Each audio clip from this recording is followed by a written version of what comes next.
Welcome to this podcast where we will delve into the invention of analog photography and some of the stories of the many people that contributed to its remarkable development and success.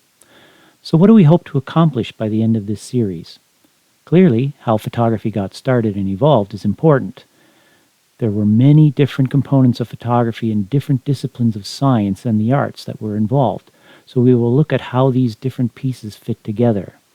There were at least 70 different people who had a hand in developing us from zero to the first 35mm cameras. It was a bumpy road at times, and each one of these people had at least one interesting story to tell.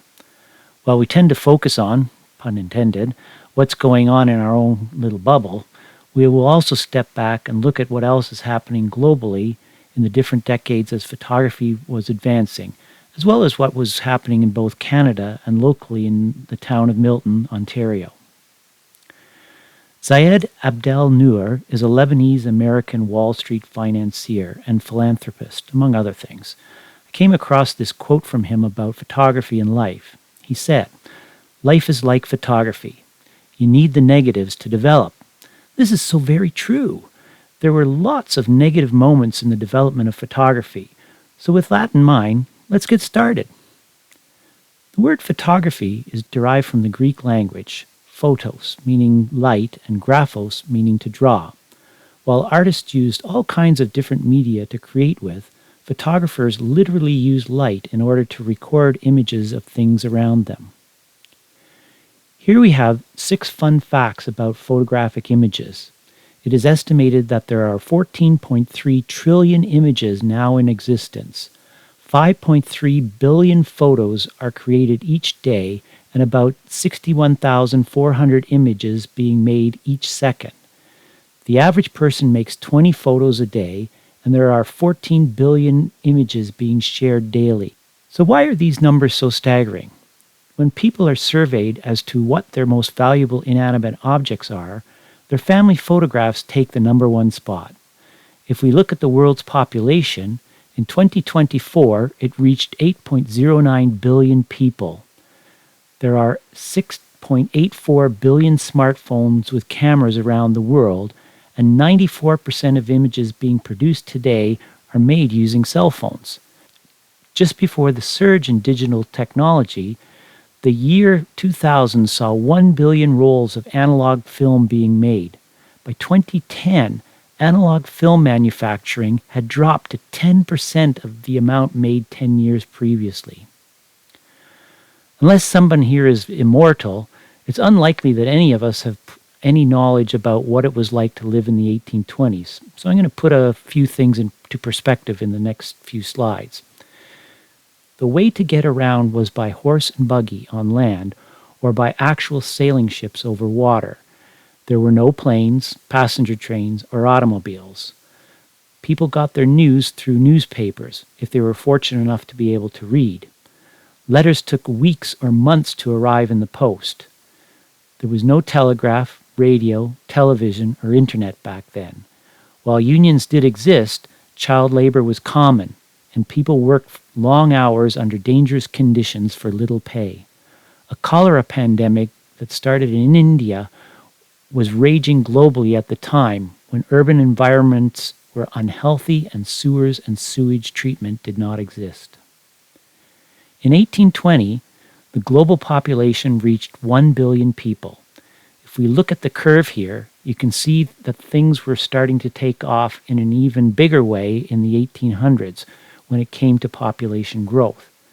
We'll see in a moment how these things tie together.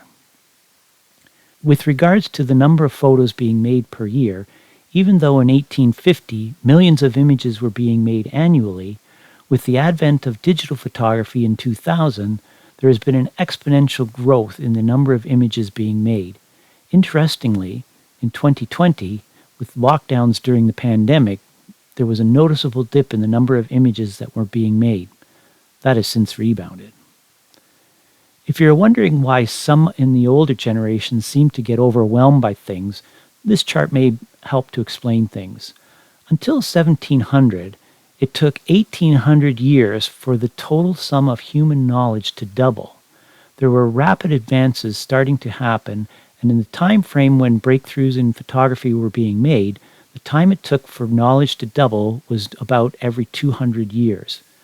When I was in school, it took 10 to 20 years for knowledge to double.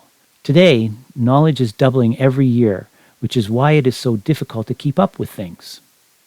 If we overlay the three curves for population growth, knowledge, doubling of, and photos made, we can see that there is a correlation.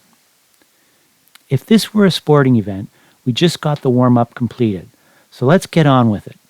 The beginnings of photography were essentially about getting this chemistry right in order to make things work. Stated another way, it was about first getting the right chemistry.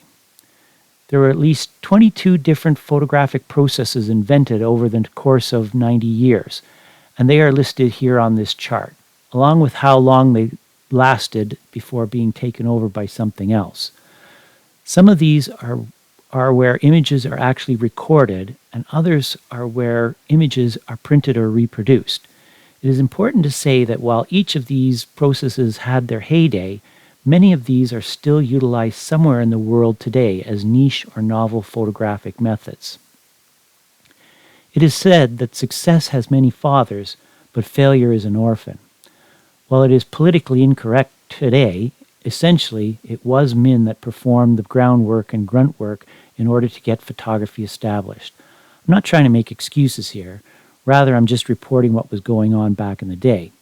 The invention was also primarily driven by people of three different nationalities, with the Americans coming in afterwards to help progress the advancements along. The quest to develop photography had its humble beginnings 2,000 years prior to an image being successfully recorded and fixed. Not surprisingly, the origins of our journey to record images can be traced back to the Warring States period of the Zhou dynasty and a Chinese carpenter and philosopher named Mo Tzu, who was also known as Mozi. He was said to be an expert on fortification, which made him in demand by various rulers. Both his technical and philosophical writings were studied by his followers. He documented that when light from an object passed through a pinhole and into a dark room, an inverted and reversed image of the object was projected onto a wall or other surface. This pinpoint image, as it is known as, can also be created using a box or a tent. The Greek philosopher Aristotle noticed the same phenomenon and realized that a partial eclipse of the sun could be studied by looking at the ground. The gaps between the leaves projected what was happening and allowed him to view the eclipse safely. Today, this phenomenon is still used to create images recorded by pinhole cameras. This diagram of camera obscura shows the principle of how it works. Light reflecting from an object passes through a very small opening and is then inverted and projected onto the back of the box. The distance the back is from the opening determines how large and how bright the image will appear. In the beginning of the Middle Ages, a medieval Arabic scientist from what is now Iraq did some groundbreaking work in the field of optics and lenses. Known as the father of modern optics, Abdul Ali al-Hassan ibn al-Haytham was the first person to correctly explain the theory of vision. Light reflects off an object, then passes through one's eyes. The brain then subjectively interprets these stimuli. He also observed that a glass sphere changed how objects looked when viewed through it. Over the course of 10 years, al-Haytham wrote a 7-volume treatise called The Book of Optics. Almost 300 years later, it was translated from Arabic into Latin, and, at the end of the 14th century, it was translated into Italian. His research and writings were so good that even 600 years after being written, giants of the scientific revolution like Newton, Kepler, Galileo, and Huygens frequently cited the Book of Optics. This was the foundation for developments in optics and lenses. We get introduced to our first of several polymath individuals who are also known as a Renaissance man, someone who had broad talents and expertise in a number of different areas. Giovanni Battista della Porta was an Italian scholar and nobleman, as well as the founder of one of the first scientific societies, Accademia dei Segreti, members of which were called the OCOs. Because he was into things like the occult, alchemy, and astrology, Among other things, he was often referred to as the Professor of Secrets. He found time between making advances in hydraulics, military engineering, pharmacology, and other things when, in 1553, he was credited with perfecting the camera obscura using a convex lens which was similar to the human eye. Later, he went on to develop the first telescope, but died before finishing the treatise to support his claim. While also being a Catholic, like Galileo after him, he did face an inquisition with the Pope, Gregory XIII, and had to disband his society because of their suspected dealings in the occult. Also, while he had friends who were imprisoned, he invented a method to write secret messages on the inside of some eggs, which were not being checked going into the prison. Boiling the egg before being transported washed away the ink on the outside, but the message was clearly visible on the egg white on the inside. With Johannes Schulz, our second polymath individual in this story, we start to get somewhere with the whole possibility of recording an image, along with some broadening definitions in order to attempt to take credit for being the first at something. In 1717, Schulz found that when metallic silver was dissolved in a slurry of chalk and nitric acid, the slurry darkened when exposed to light, but not when exposed to heat. He put the slurry into a bottle and applied stencils of words on the outside, then exposed it to light. The words persisted as long as the mask was in place and the bottle was undisturbed. As soon as the bottle was shaken or the stencil removed, the writing went away. Schulz was unable to make the image permanent and thus set up the quintessential problem that remained unsolved for the next 120 years.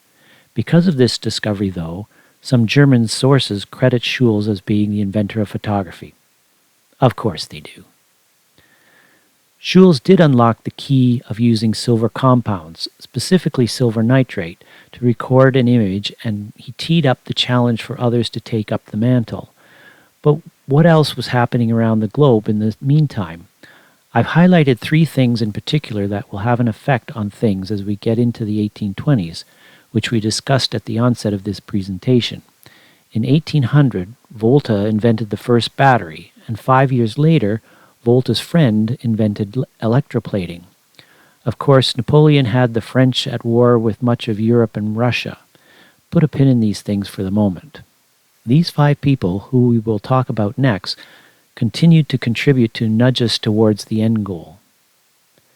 Born in Prague and the oldest of 9 children, Johann Senefelder had to end his law scholarship in Munich when his father died in 1791 to support his mother and siblings. He became an actor and a playwright and even wrote a successful play. When another one of his plays that he wrote did not get printed in a timely manner due to printing problems, Senefelder fell into debt and was unable to print an additional play that he had written. Being unable to afford the engraved plates needed, Senefelder tried unsuccessfully to make his own plates. As fate would have it, a stroke of luck led to his discovery of the possibilities of using stone for a plate. He jotted down a list of things using a grease pencil on a piece of limestone. He then thought that if he etched away the non-image area, the markings would be left in relief. 2 years later, he had invented a new printing method, which would eventually become a dominant form of printing. As a playwright, he had a way with words, but his original name for the process was stone printing. The French word, lithography, was eventually adopted. This would become useful in the reproduction of both black and white as well as color images in the future. Right at the turn of the 19th century, things got kicked up a notch. English bachelor Thomas Wedgwood is credited as being the first person to reliably document his efforts using light-sensitive materials to make an image on paper and leather. He attempted to make images with the use of a camera obscura. However, he was unsuccessful. He continued to work without the camera and was successful in recording silhouettes of objects that were placed in direct contact with the treated surfaces and exposed them to direct sunlight. Sunlit areas turned dark. Like Schulz before him, Wedgwood was unsuccessful in making the image permanent. Thomas suffered from a chronic stomach ailment that may have been genetic, as his nephew, Charles Darwin, had a similar affliction. I'll discuss this in a moment and why it is relevant. While Thomas did not overcome the lack of permanency other than to stick his images in the pages of books, that didn't stop some historians from calling Wedgwood the first photographer. By a chance meeting at a pneumatic clinic in Bristol, which was treating him, Wedgwood met Sir Humphrey Davy, an English chemist and inventor. Davy supervised experiments related to the medical powers of some gases. The two became friends, and Davy, in 1802, wrote up Wedgwood's work and published it in London's Journal of the Royal Institution. This work directly influenced other chemists and scientists who were dabbling in the craft of photography. It was mentioned earlier that Volta had invented the battery in 1800. By 1802, Davy was in possession of one of the most powerful batteries of the time. With it, Davy is actually credited with creating the first incandescent light by passing electric current through a thin strip of platinum. He also used his battery to isolate a number of different elements and to determine the elemental nature of both chlorine and iodine, elements that will have significant importance in the not-too-distant future.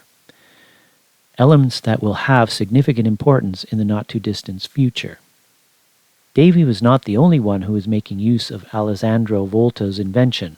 Luigi Valentino Brugnatelli, an Italian chemist and inventor, was a friend of Volta, and in 1801 the two of them went to Paris, France, to promote Volta's voltaic pile invention to the French Academy of Sciences.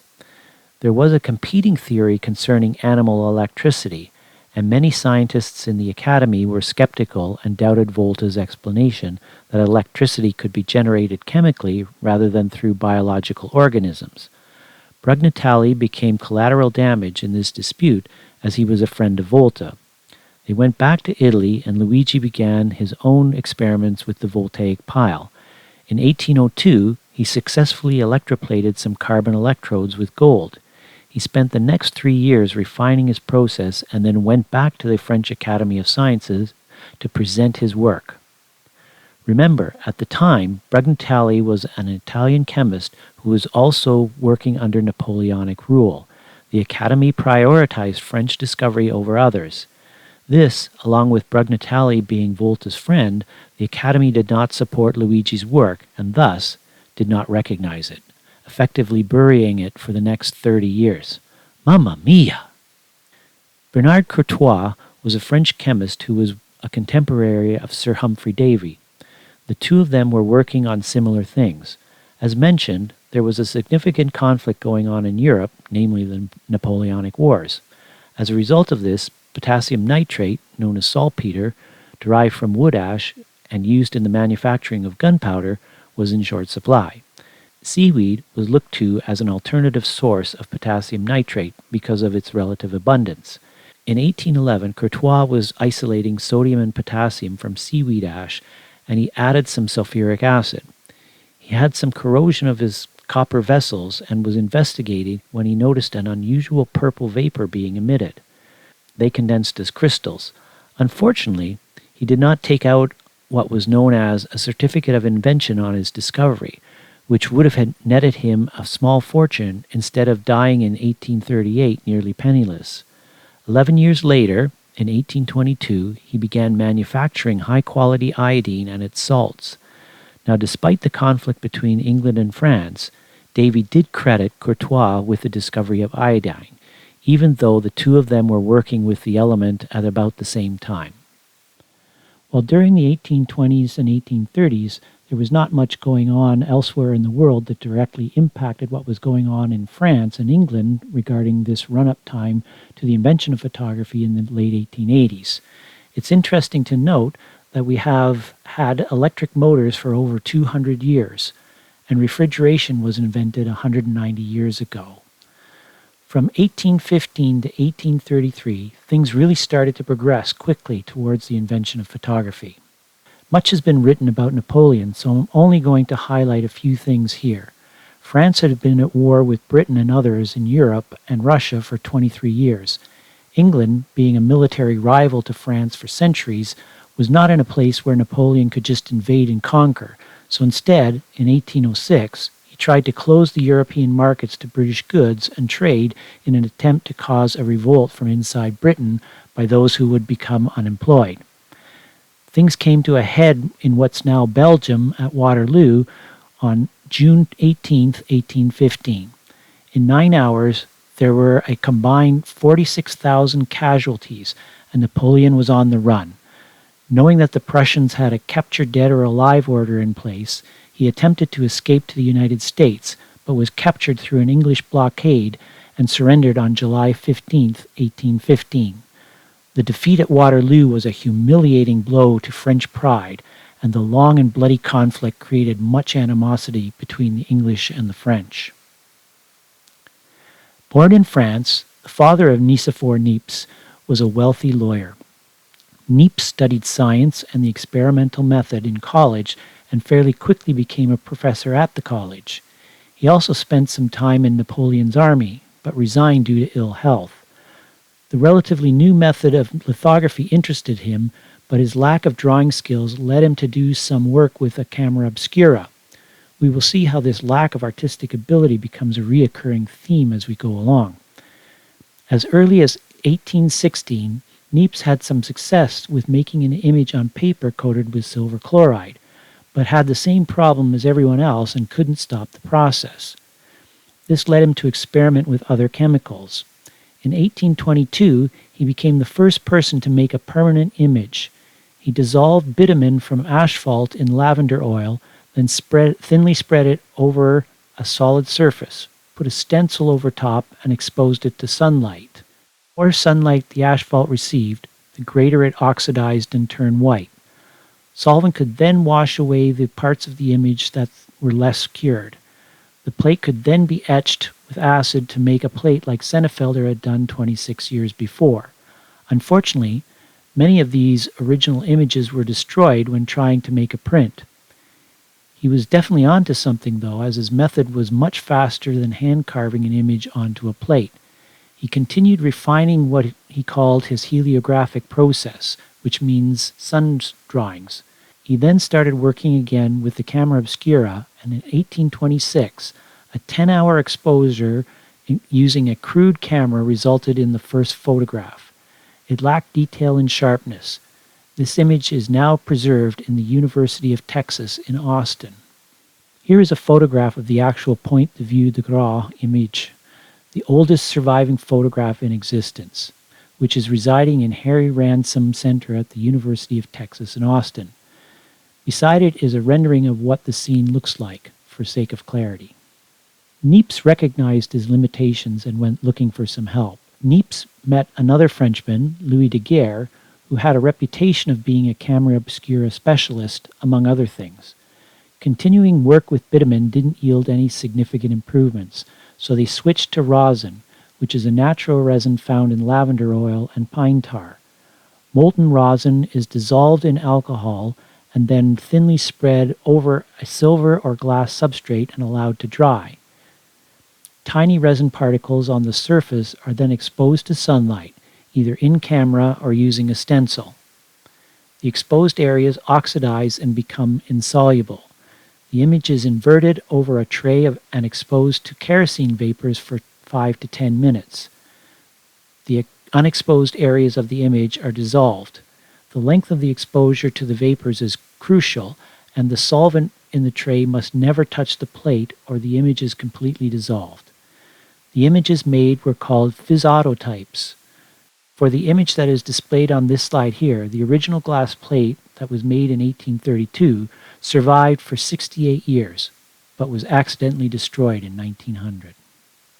Daguerre recognized that making images that took hours of time to get an exposure were not very practical. He continued to toil with a lot of what would be called trial and error experimentation, as Daguerre himself was not educated as a chemist. Niepce's knowledge of experimental methods probably helped to guide Daguerre along the way. As with so many great discoveries throughout history, it was chance that led Daguerre to a breakthrough. A silver spoon that was being used was left on top of a metal plate that had been treated with iodine. When he lifted the spoon, he found that a faint image of the spoon was left on the iodized surface. Of course, the image faded as, like so many others before him, he had no way to fix the image and make it permanent.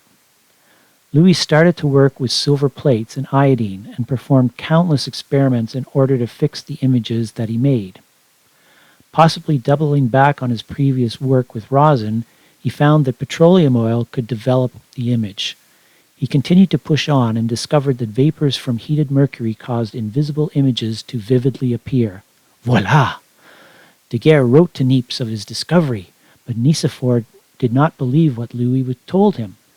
Before learning of the definitive results, Nicephore Niepce died of a stroke on July 5, 1833.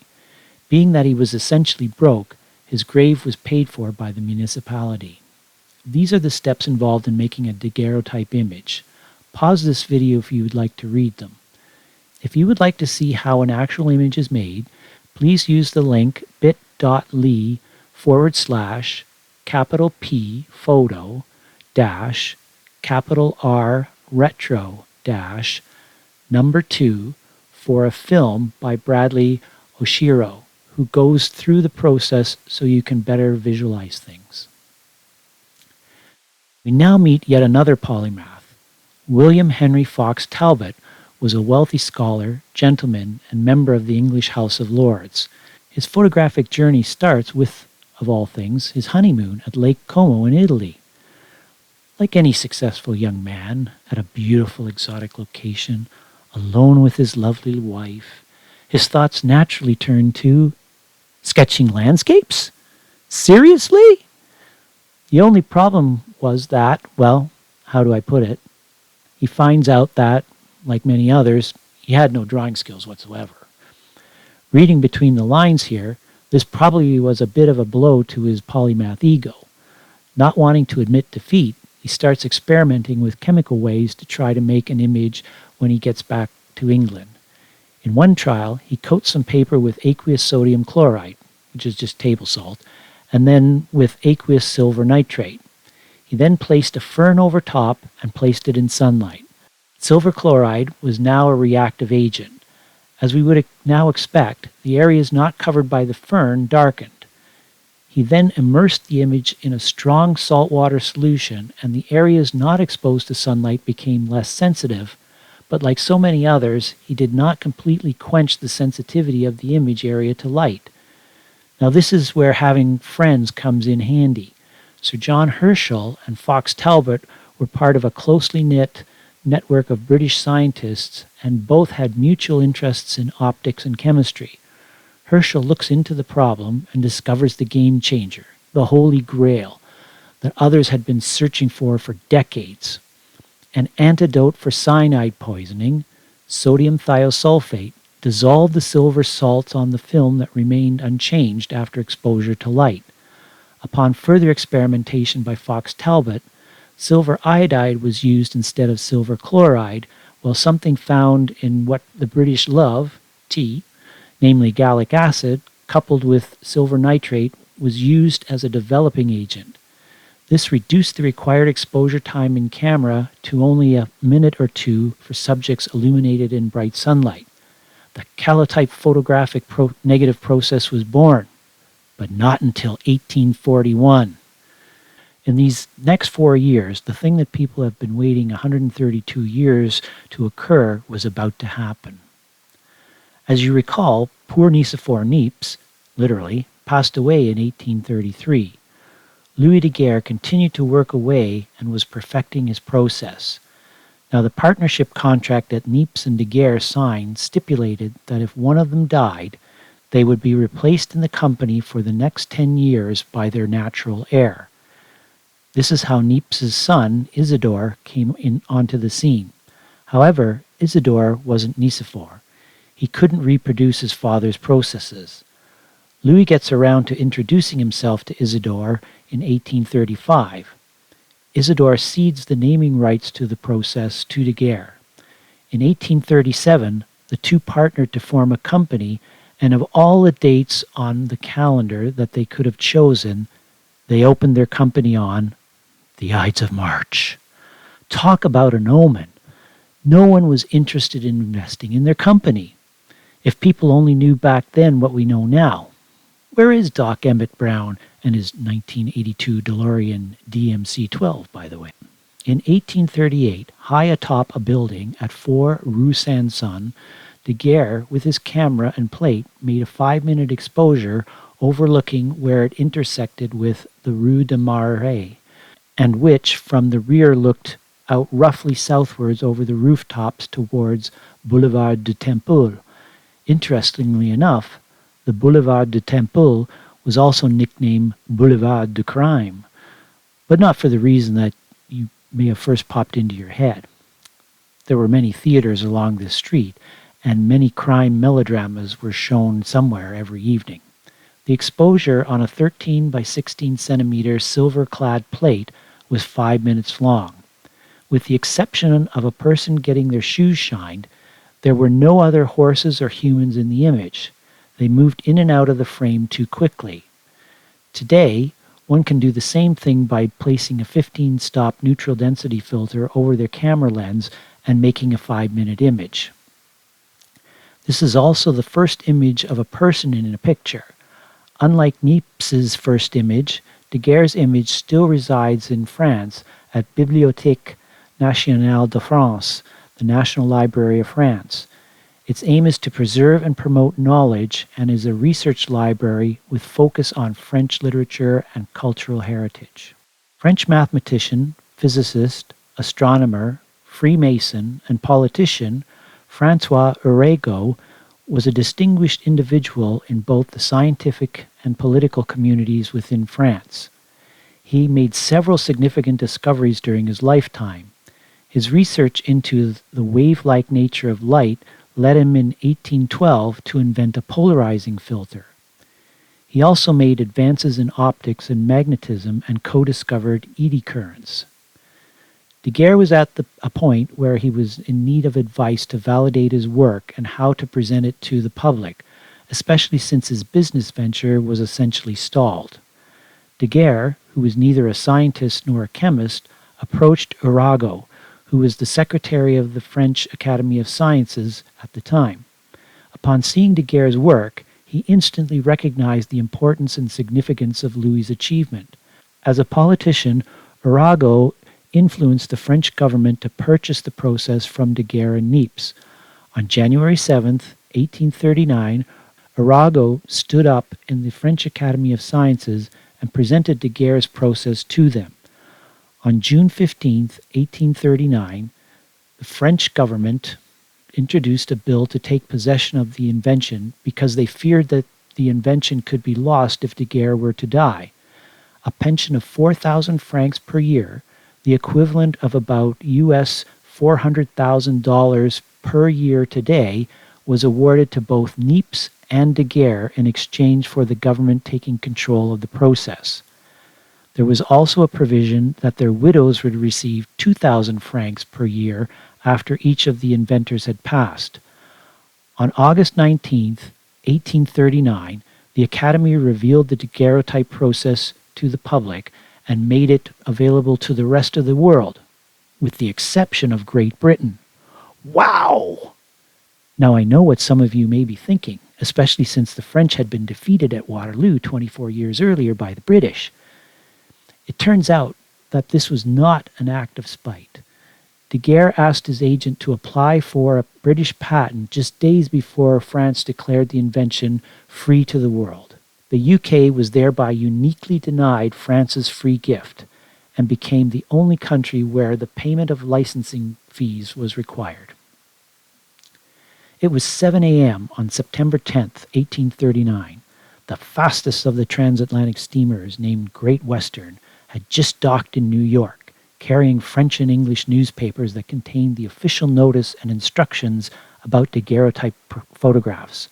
Almost immediately, the free enterprise system that the Americans are famous for kicked into high gear, with chemical experiments being undertaken, crude cameras being constructed, and lenses being ground. On September 16, 1839, just 4 weeks after the announcement of the photographic process, the first daguerreotype photograph was made in the United States. Before the end of the year, several people had succeeded in recording the human face on a piece of silver that was clad to a copper sheet. An amateur chemist from Philadelphia, Robert Cornelius, was one such person who was bitten hard by the photography bug. He got a camera together, made a plate accordingly, and set things up. He removed the lens cap, then ran into the scene he had set up and posed for a period of time, then ran back, put the lens cap back on the lens. 160 years before the introduction of a cell phone equipped with a camera was launched publicly in 1999, Mr. Cornelius goes down in history as the first person to make not only a portrait, but a selfie as well. So up until now, the advancements made to invent photography thus far had been on the chemistry side of things. As any camera or lens company will tell you, gear matters. If you're a business person, you also know that there are advantages to being vertically integrated in whatever field you're in. Of course, small businesses are often family businesses. Into the picture, pun intended, comes Alphonse Giroux, the brother-in-law of Louis Daguerre. He had started an art restoration business, was the official restorer for the Notre Dame Cathedral, and he also made and sold furniture to the French royal family and others. Daguerre drew up some plans for the light-tight camera, and Giroux's company made it. It sold at a cost of 400 francs, which was about the annual income for many people of that time, and when adjusted for inflation, equates to about US $42,000 in 2024. A limited and unknown quantity of Giroux daguerreotype cameras were made, and less expensive and improved cameras came onto the market shortly thereafter. Born in Edinburgh, Scotland, Mungo Ponton was another person that could be considered to be a polymath. He studied law and became a lawyer, and was also an artist, inventor, author, and chemist. He began experimenting with the calotype process after Fox Talbot had published some of his early work in 1839. He observed the light-sensitizing effect of potassium dichromate, a hexavalent chromium compound that is toxic, carcinogenic, and a strong oxidizing agent often used in labs to clean glassware, among other things. In May 29th, 1839, he presented his unpatented findings to the Scottish Society of Arts and would also publish in the Edinburgh New Philosophical Journal. Fox Talbot and others experimented further with his discovery and went on to patent their work. Dichromate sensitization provided the basis for the future process of carbon printing and gum bichromate. Further uses of his work were found in photoresists used in the printing industry as well as in other industrial applications. A third-generation Parisian lens maker in a company founded by his grandfather, Charles Chevalier started his own optics company in 1832. Chevalier had independent interactions with both Nicephore Niepce and Louis Daguerre, and when Daguerre came looking for a lens for some work that he was doing, Chevalier gave him the address for Niepce. One of the problems that lens makers of the day were having was to specifically reduce chromatic aberrations. As visible spectrum passes through a lens, there is a failure to focus all colors on the same spot, causing purple fringing and giving the image a soft look. This had to do with the refractive index of the glass being used at the time. Chevalier greatly reduced this phenomenon by making a two-element lens using two different types of glass. This type of lens is called an achromatic lens. When Alphonse Giroux was making his camera for Louis Daguerre, Chevalier supplied him with a 400mm focal length achromatic lens for a telescope which Giroux reversed the mount on so that it would focus on the objects that were closer. Unfortunately, the lens then had spherical aberrations, where light passing through different points on the lens causes a failure to focus on the same spot. Giroux got around this problem by using a very small aperture of f/16, which necessitated long exposure times. Not wanting to miss out on things, Chevalier invented the first folding box camera in 1840, something that made the camera easier to transport and was a feature copied on many cameras built in the future. He also made microscopes, prescription glasses, and other instruments. Paul Delaroche was a renowned French painter of his day and gained notoriety painting historical scenes from the past. His paintings had real-to-life detail in them, but they were altered from the reality in order to tell a story. On August 10th, 1839, the secret about photography was made public. Delaroche saw with his own eyes an image that Louis Daguerre made and proclaimed that the painting is dead from this day. Unless the artist had a sponsor or patron, artists made a living by painting portraits. The camera could now do the same thing in a fraction of the time and cost, so painters had to pivot. Some became photographers. Some painted scenes that were depicted in photographs, a point of contention among painters of the day. When photography was invented, it impacted society and the artistic world in ways that Daguerre could not have foreseen. By being the ultimate representation of reality, photography unshackled painters from the need to meticulously paint reality. As art was in high demand in society in the 1800s, photography allowed for more widespread access to both art and people to have their own portraits made.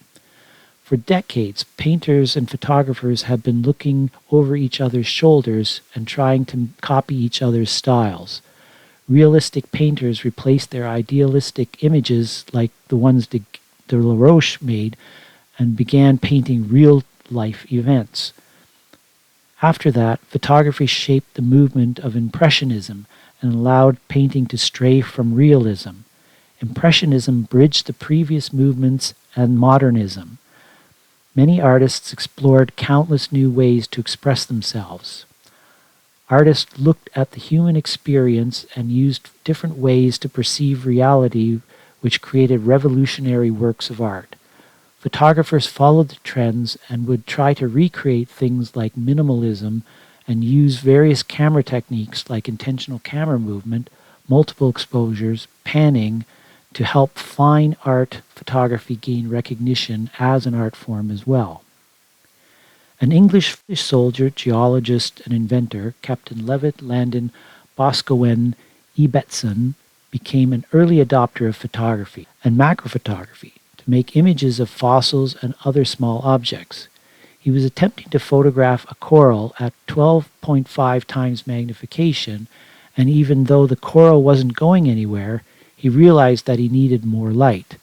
In order to do so, he ignited calcium oxide in order to get the intensity of light he needed. This type of light is often referred to as limelight, as calcium oxide is also called quicklime.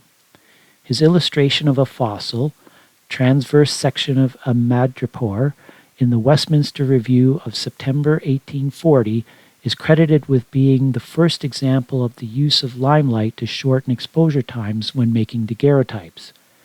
This is also another example of how photographers potentially risk their own safety in order to make an image, and that tradition continues to this day, as there are still some who will put themselves in harm's way in order to get the photo. This is what the limelight flash looked like. Of course, people weren't satisfied with the length of time it took to make an exposure, even though it was down to minutes with all of the various tweaks that were happening. English chemist and photographer John Frederick Goddard began experimenting with other halogens, namely bromine. He found that the addition of bromine gas in combination with iodine vapors increased the sensitivity of the plate to light, allowing to reduce the time it would take to make a daguerreotype image. The equivalent in today's term would be to boost the ISO of the film or sensor.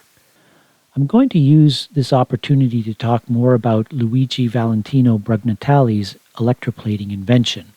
The original plates used silver over top of copper and then fused the metals together by cladding them, heating and rolling the layers using heavy machinery. The silver used was impure and could cause unintended marks on the final images. This also required a lot of effort to polish the silver to a mirror-like finish, and the cost of the plates was rather expensive to buy as a result. Now sadly, Brugnatelli died in 1818 and never saw his invention come to life on a commercial scale. By 1839, both the English and the Russians devised metal deposition processes similar to that of Brugnatelli for the electroplating of printing press plates with copper. Finally, the French Academy of Sciences realized that something they had might be a benefit to the French invention of photography and revisited Brugnatelli's research. The information was disseminated in scientific journals and Academy reports, introducing Luigi's work to a broader audience. A silver electroplated plate cost less than half the amount paid for a clad plate. Pure silver that was deposited made it faster and easier to polish to make the plate ready to sensitize.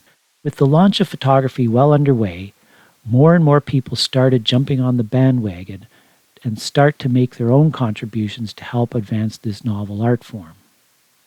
Born in the Kingdom of Hungary, Joseph Pretzval had a PhD in engineering, was a mathematician, physicist, and an inventor best remembered for his work in optics. As mentioned previously, the Wollaston Chevalier lens had an aperture of f16, which was quite small. He labored for 6 months to come up with a portrait lens. His 160mm focal length lens had a much faster aperture of f3.5, which was over 4 stops brighter than Chevalier's, allowing exposure times to drop to 15 to 30 seconds, depending on the plate chemistry used. He entered into an agreement with entrepreneur Peter von Voigtlander and ended up in a dispute over who had the right to produce Pretzval's lenses in 1845. Sadly, Pretzval's home was broken into in 1859, and his manuscripts, which were a result of many years of research, were destroyed. Pretzval never managed to reconstruct the lost documents. His most refined technical book on optics, lost with his manuscripts, would never appear in print.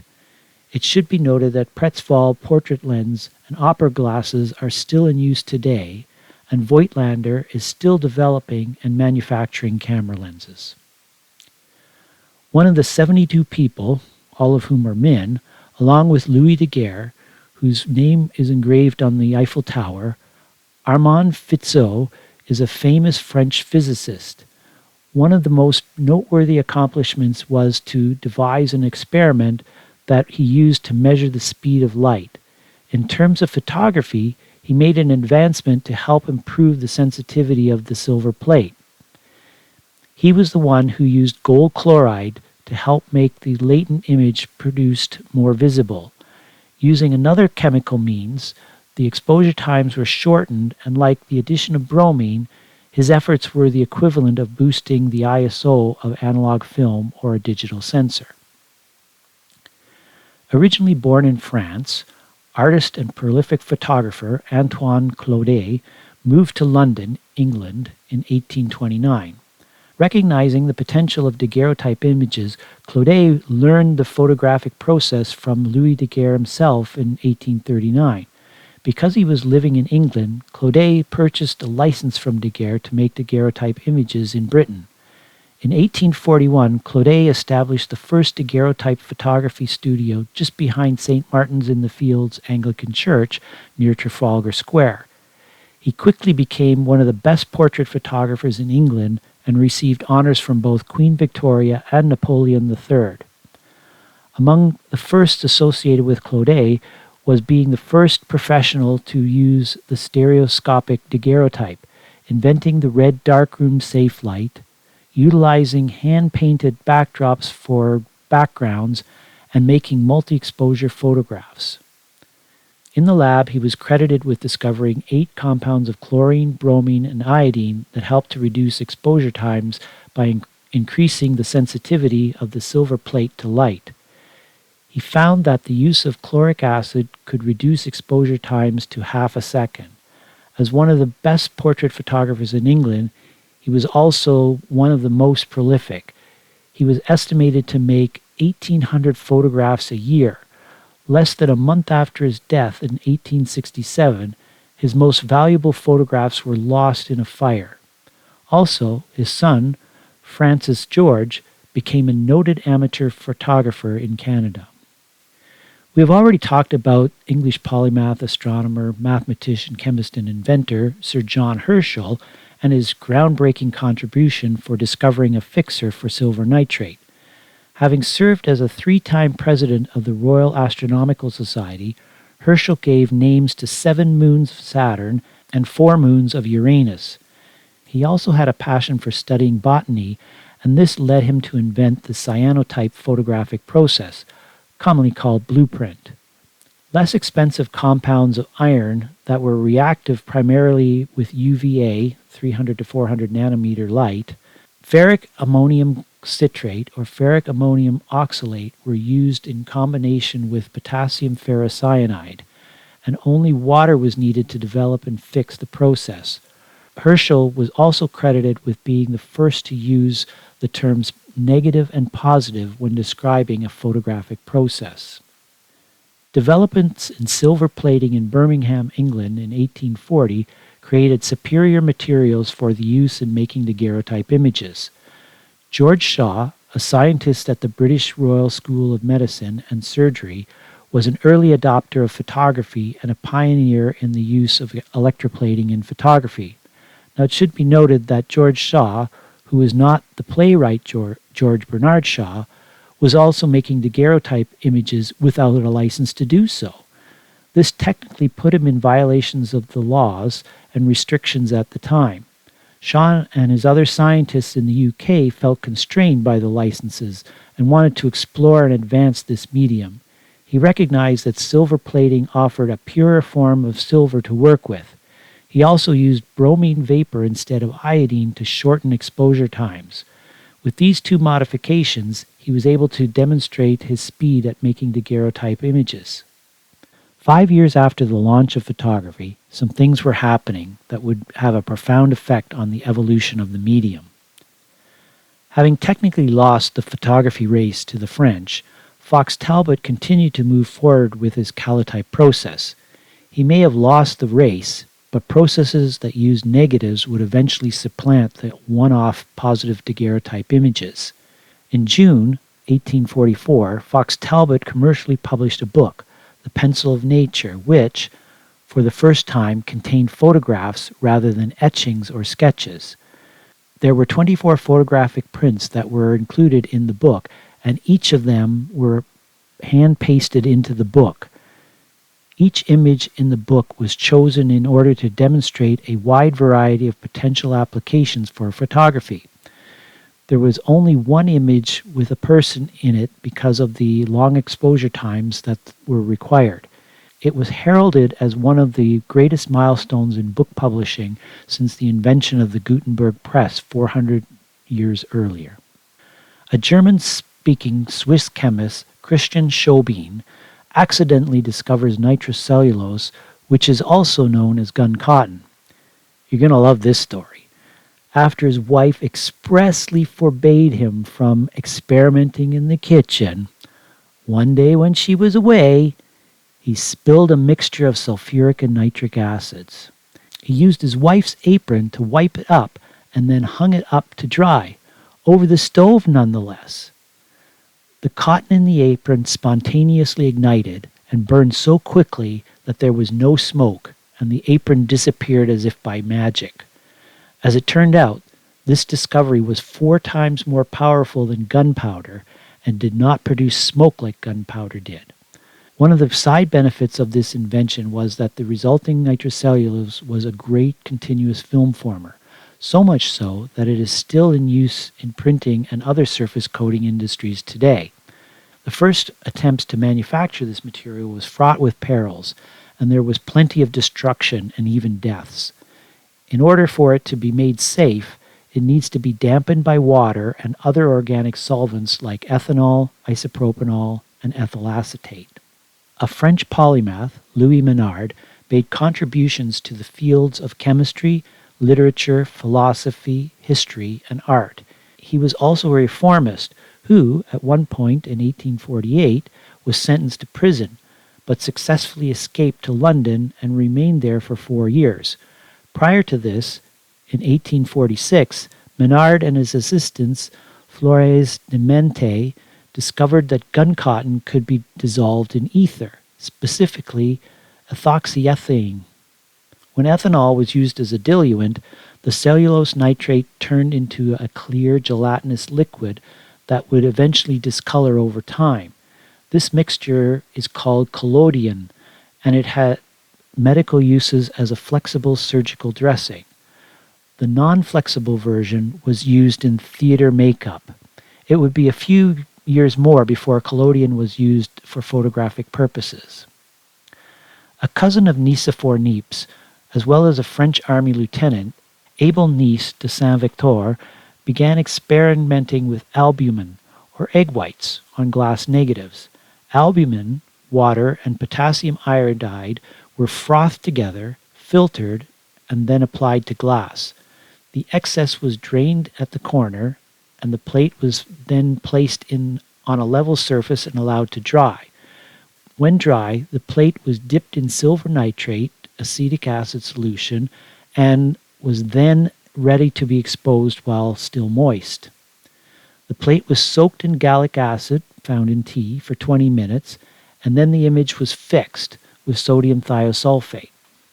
Ground glass was sometimes used, so the albumin would have to be better adhesion to the glass. De Saint-Victor also advanced Niepce's heliography into heliogravure in 1857.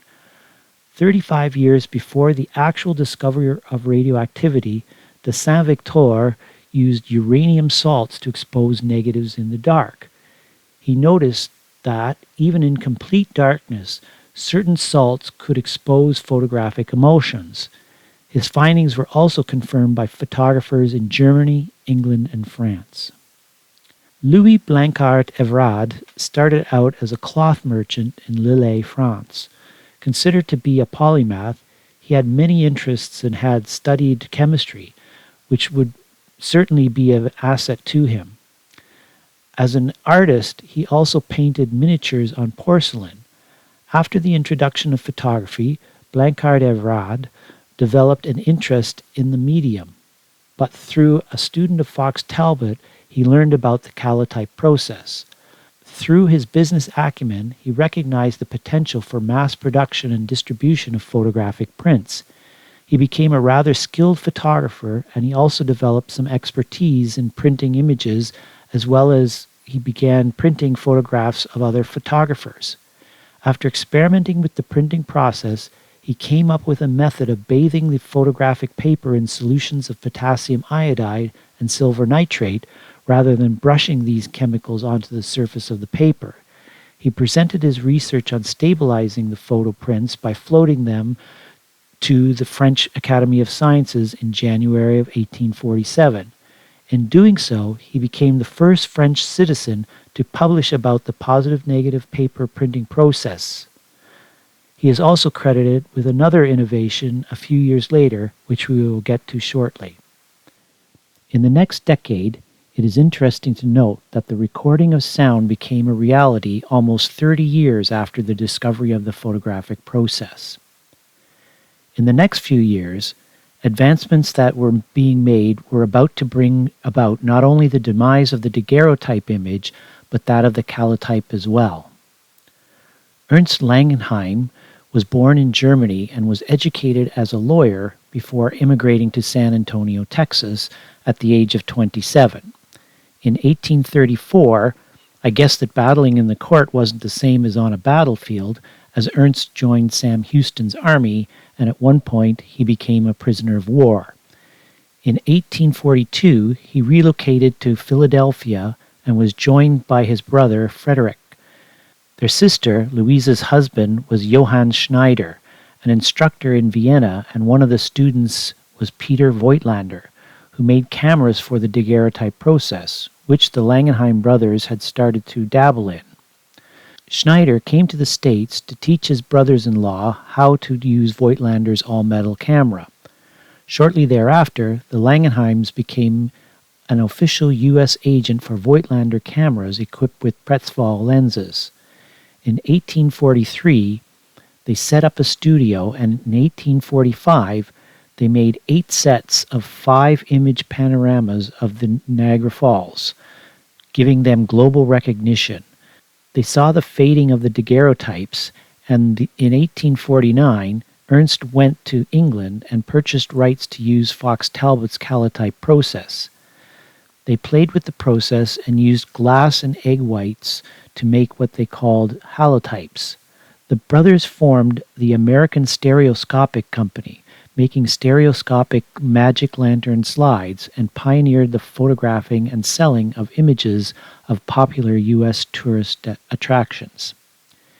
Here is a photograph of the panoramic scene of Niagara Falls that the Langenheims made.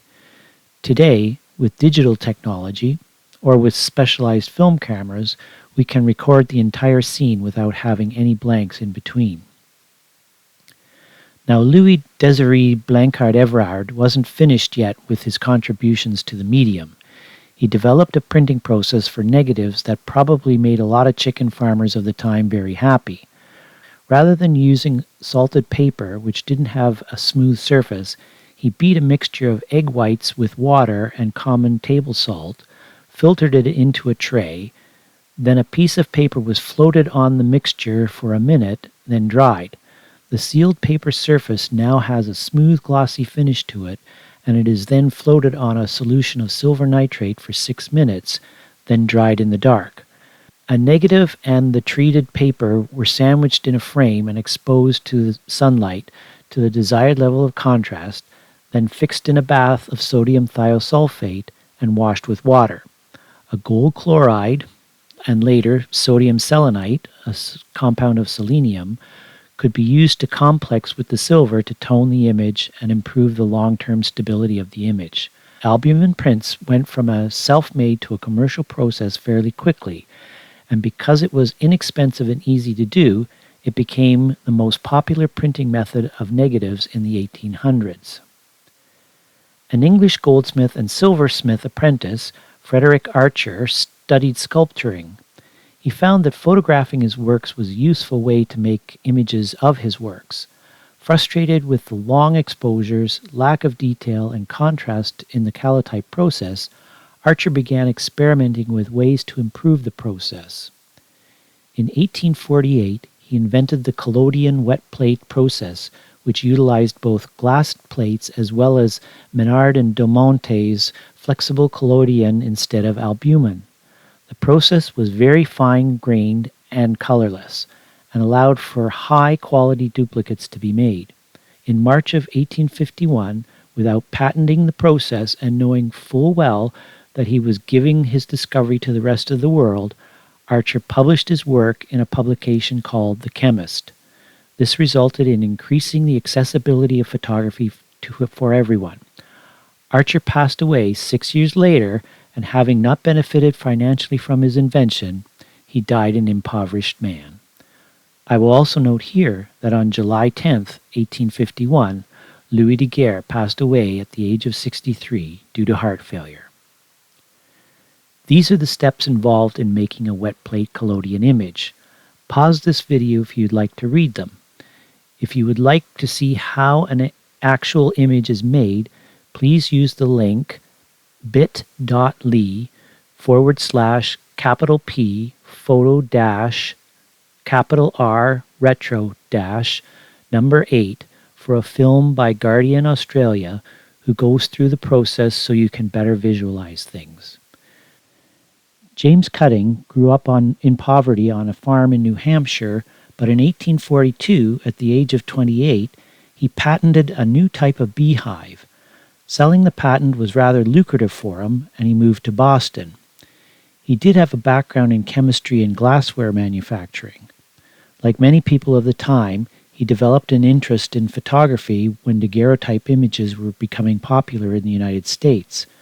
After tinkering around with the wet plate collodion process, in 1854 he was awarded 3 patents for his invention, which makes a collodion image look like a positive image instead of a negative. There is some dispute as to whether or not the ambrotype was named after Cutting's middle name, Ambrose, or from the Greek language meaning immortal impression. We'll talk a bit more about this process in a few moments. André Desjardins was a French daguerreotype photographer who had also studied art. When photographs were invented, the upper class used to use them as calling cards that they would leave with people they had visited. On November 27, 1854, Desjardins patented a process where up to 10 photos could be made on a single plate, thus making it easier to mass-produce prints from one negative. He called his invention carte de visite, and 8 6 by 9 centimeter images could be made from a single 8-inch by 10-inch glass plate. He invented a camera with 4 lenses and a sliding plate holder which was used to expose the plate. We'll talk more about Desjardins in a few minutes. This is an image of a 4-lens camera that was in use to make carte de visite images. After exposing once, the plate holder was slid to one side, and then a second exposure was made so that the negative could have 8 identical images on it. Scottish doctor, physiologist, spiritualist, and photographer Richard Norris was a pioneer of microphotography, especially that of blood corpuscles. In 1856, he invented the first dry plate collodion plate, and in England, he founded the Birmingham Dry Collodion Plate Company. This became one of the first companies in the world to manufacture photographic materials. The process was similar to the wet plate process, except once the wet plate collodion had been sensitized with silver nitrate, the plate was drained and it was allowed to dry completely. The dried surface was coated with a preserver of some type, with gum arabic or gelatin being common, while tannic acid and honey were also used. The dried plate could then be stored in the dark until it was needed, up to several months later. The exposed plate could also then be stored in the dark and develop like a wet plate collodion at a later time. Norris patented the process, and this truly liberated photographers because they no longer had to haul around with them a chemistry set in a darkroom tent. This was a real benefit for landscape photographers. American-born and Yale-educated scientist, astronomer, and microbiologist who was also involved in his family's business, Professor Hamilton Smith is another polymath that had a hand in advancing the science of photography. Having built the then largest telescope in 1838 while still a student at Yale, he had to briefly leave school when his father had a financial misadventure in order to help in the family flower business. He continued his studies and eventually returned to Yale and graduated. He developed an interest in photography while at Yale as the daguerreotype process had just been developed. Smith began experimenting with a proposal by Adolphe Alexandre Martin about producing a positive image on a black plate using the collodion process shortly after becoming professor of natural philosophy and astronomy at Kenyon College in Ohio. On February 19, 1856, he received a patent for his efforts and sold the patent rights to his student and assistant, Peter Neff. The patent was disputed by Victor Griswold, who received a patent around the same time for a similar process. The dispute was eventually resolved, while the competition between the two drove price for tintypes downward, making them inexpensive to make and buy and popularizing them at the same time. These are the steps involved in making an ambrotype and tintype images. Pause this video if you'd like to read them. If you would like to see how an actual image is made, please use the link bit.ly/P photo -R retro -9 for a film by Wet Plate Shenanigans on making ambrotype images, and bit.ly/P photo -R retro -11 for a film by Dieter Schneider on how to make a tintype image. This is so you can better visualize things. James Cutting grew up in poverty on a farm in New Hampshire, but in 1842, at the age of 28, he patented a new type of beehive. Selling the patent was rather lucrative for him, and he moved to Boston. He did have a background in chemistry and glassware manufacturing. Like many people of the time, he developed an interest in photography when daguerreotype images were becoming popular in the United States. After tinkering around with the wet plate collodion process, in 1854 he was awarded 3 patents for his invention, which makes a collodion image look like a positive image instead of a negative. There is some dispute as to whether or not the ambrotype was named after Cutting's middle name, Ambrose, or from the Greek language meaning immortal impression. We'll talk a bit more about this process in a few moments. André Desardi was a French daguerreotype photographer who had also studied art. When photographs were invented, the upper class used to use them as calling cards that they would leave with people they had visited. On November 27, 1854, Desardi patented a process where up to 10 photos could be made on a single plate, thus making it easier to mass-produce prints from one negative. He called his invention carte de visite, and 8 6 by 9 centimeter images could be made from a single 8-inch by 10-inch glass plate. He invented a camera with 4 lenses and a sliding plate holder, which was used to expose the plate. We'll talk more about Desardi in a few minutes. This is an image of a 4-lens camera that was in use to make carte de visite images. After exposing once, the plate holder was slid to one side, and then a second exposure was made so that the negative could have 8 identical images on it. Scottish doctor, physiologist, spiritualist, and photographer Richard Norris was a pioneer of microphotography, especially that of blood corpuscles. In 1856, he invented the first dry plate collodion plate, and in England, he founded the Birmingham Dry Collodion Plate Company. This became one of the first companies in the world to manufacture photographic materials. The process was similar to the wet plate process, except once the wet plate collodion had been sensitized with silver nitrate, the plate was drained and it was allowed to dry completely. The dried surface was coated with a preserver of some type, with gum arabic or gelatin being common, while tannic acid and honey were also used.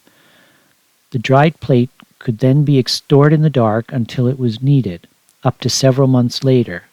The exposed plate could also then be stored in the dark and develop like a wet plate collodion at a later time.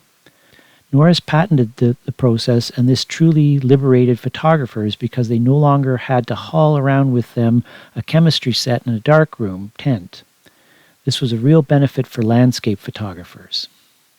American-born and Yale-educated scientist, astronomer, and microbiologist who was also involved in his family's business, Professor Hamilton Smith is another polymath that had a hand in advancing the science of photography. Having built the then largest telescope in 1838 while still a student at Yale, he had to briefly leave school when his father had a financial misadventure in order to help in the family flower business. He continued his studies and eventually returned to Yale and graduated. He developed an interest in photography while at Yale as the daguerreotype process had just been developed. Smith began experimenting with a proposal by Adolphe Alexandre Martin about producing a positive image on a black plate using the collodion process shortly after becoming professor of natural philosophy and astronomy at Kenyon College in Ohio. On February 19, 1856, he received a patent for his efforts and sold the patent rights to his student and assistant, Peter Neff. The patent was disputed by Victor Griswold, who received a patent around the same time for a similar process. The dispute was eventually resolved, while the competition between the two drove price for tintypes downward, making them inexpensive to make and buy and popularizing them at the same time. These are the steps involved in making an ambrotype and tintype images. Pause this video if you'd like to read them. If you would like to see how an actual image is made, please use the link bit.ly/P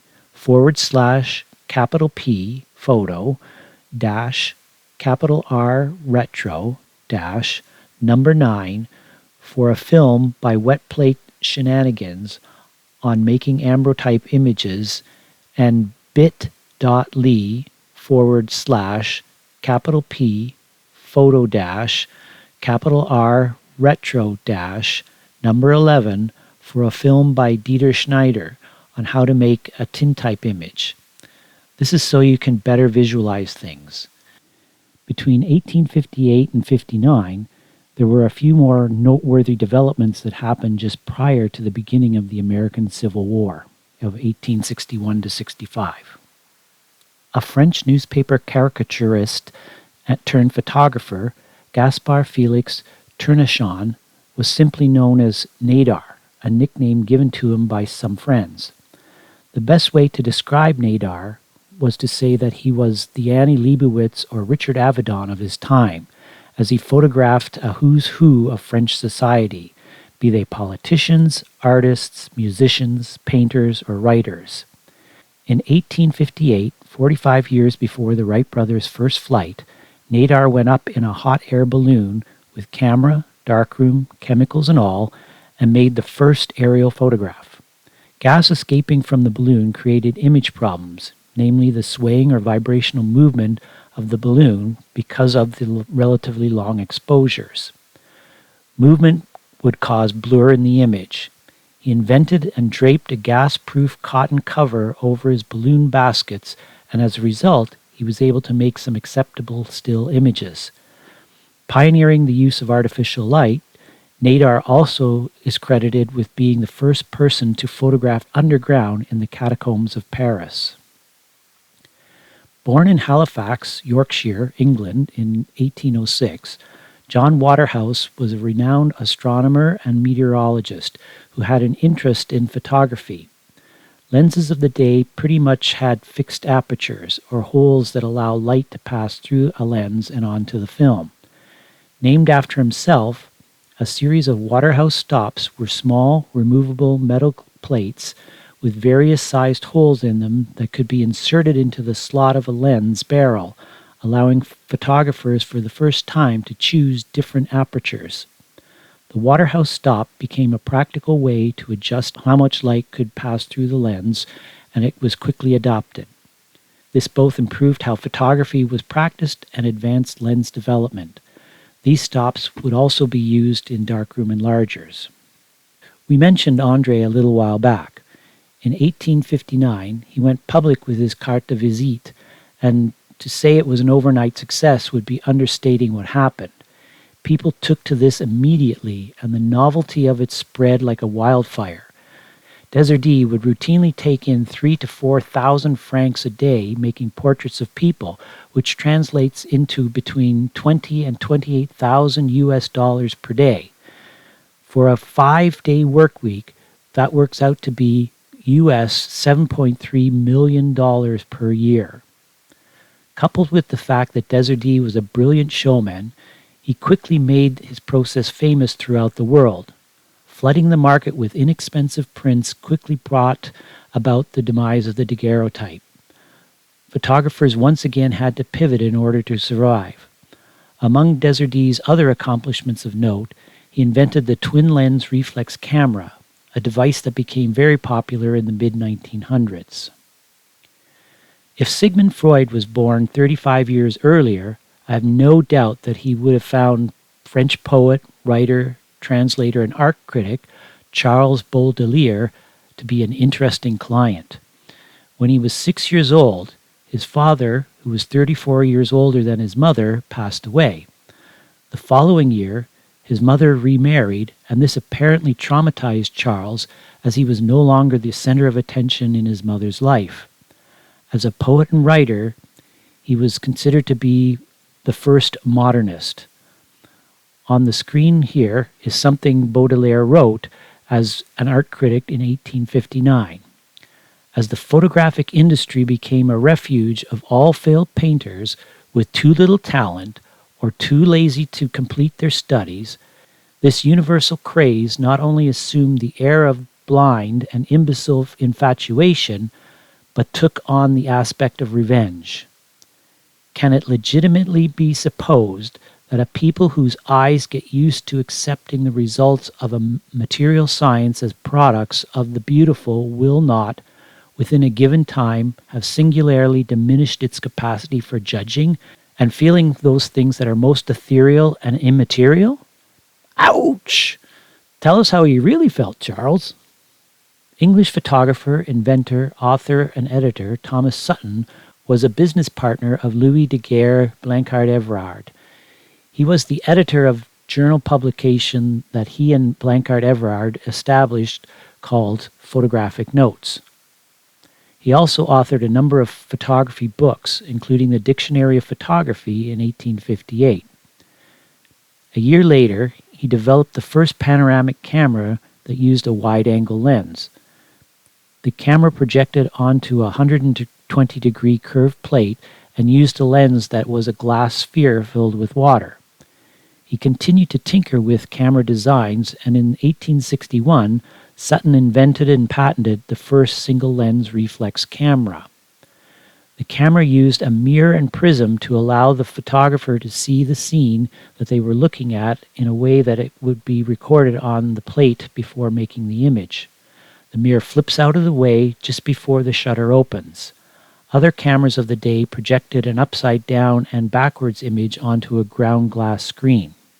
1860 ushered in a decade where there were quite a few significant scientific and historical events that happened, including the Confederation of Canada, the American Civil War, abolishment of slavery in the States, and the assassination of Abraham Lincoln. Science and engineering were starting to get a handle on the causes of diseases, and Swedish chemist Alfred Nobel managed to successfully stabilize nitroglycerin with diatomaceous earth without meeting the same fate as his brother, and patented dynamite as a result. Improvements in plate chemistry, printing, and imaging were made in the first half of the 1860s. Major Charles Russell, like Captain Levitt Ebeson mentioned previously, was a soldier in the English Army. While dry plates were a major advancement for photographers, the early iterations were not as sensitive to light as the wet plate collodion process. Initially, pyrogalol, or 1,2,3-trihydroxybenzene, was used in combination with acetic acid to reduce the unreacted silver nitrate and develop the image. Pyrogallic acid can be absorbed by the skin and is toxic.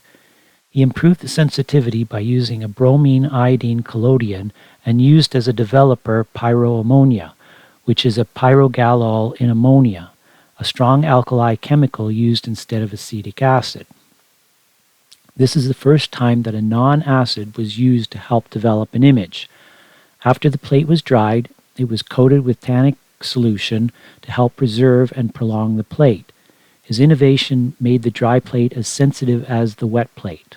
In 1858, Charles Harrison, an American photographer and lensmaker, and Joseph Schnitzer received a patent for an adjustable lens diaphragm aperture. This invention was not widely adopted for use in photography until the 1880s for a variety of reasons. It was a delicate and costly process to manufacture. The Waterhouse stops were adequate for most photographers' needs, and lens manufacturers concentrated more on improving sharpness and reducing aberrations. The technical and economic conditions to make lenses with adjustable irises became more desirable in the 1880s. In 1862, just 2 years before Harrison's death, this pair of inventors received a patent for an 80 or 90 degree wide-angle lens, depending on the source referenced, which could focus on a plate rather than a curved plate and whose resulting images were distortion-free and beautifully rendered. The appeal of these lenses was immediate, and the other lens manufacturers were left scrambling in order to catch up with this new development. So good was this lens that it is still highly sought after to this day by antique camera collectors. Here's a diagram of apertures that control the amount of light that passes through a camera lens. The larger the opening, the shallower the depth of field, or the part of the image that is in sharp focus, and the faster the shutter speed can be. As the lenses stop down, less light passes through the lens, necessitating a slower shutter speed. At the same time, the amount of the image that is in focus increases. The diagram on the right is an image of the globe lens design from 1862. At the age of 16, Englishman Benjamin Sass became an amateur photographer and enthusiast, a passion that remained with him for the rest of his life. At age 22, he and his assistant, William Bolton, began experiments with wet plate collodion.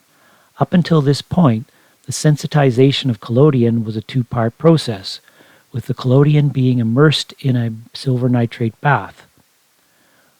What if you could just mix everything together and then pour it onto the plate? That's what Bolton did, with chemistry input from Sass. They found a way to emulsify bromized collodion containing silver nitrate crystals with water and use it either as a wet or dry plate when coated with tannin. The end result was deemed to be somewhat inferior to the prevalent wet plate collodion of the time. In 1867, the pair founded the Liverpool Dry Plate and Photographic Printing Company to manufacture their invention. They continued to refine their process, and in 1874, the end product was improved further. An English physicist, chemist, and inventor, Sir Joseph Wilson Swan, started working on making an incandescent bulb in 1850, and for the next 30 years, he overcame the problem of having a good enough vacuum pump in time to patent his invention at the same time that Thomas Edison did. In between this period of time, Swan made a few advancements that benefited photography.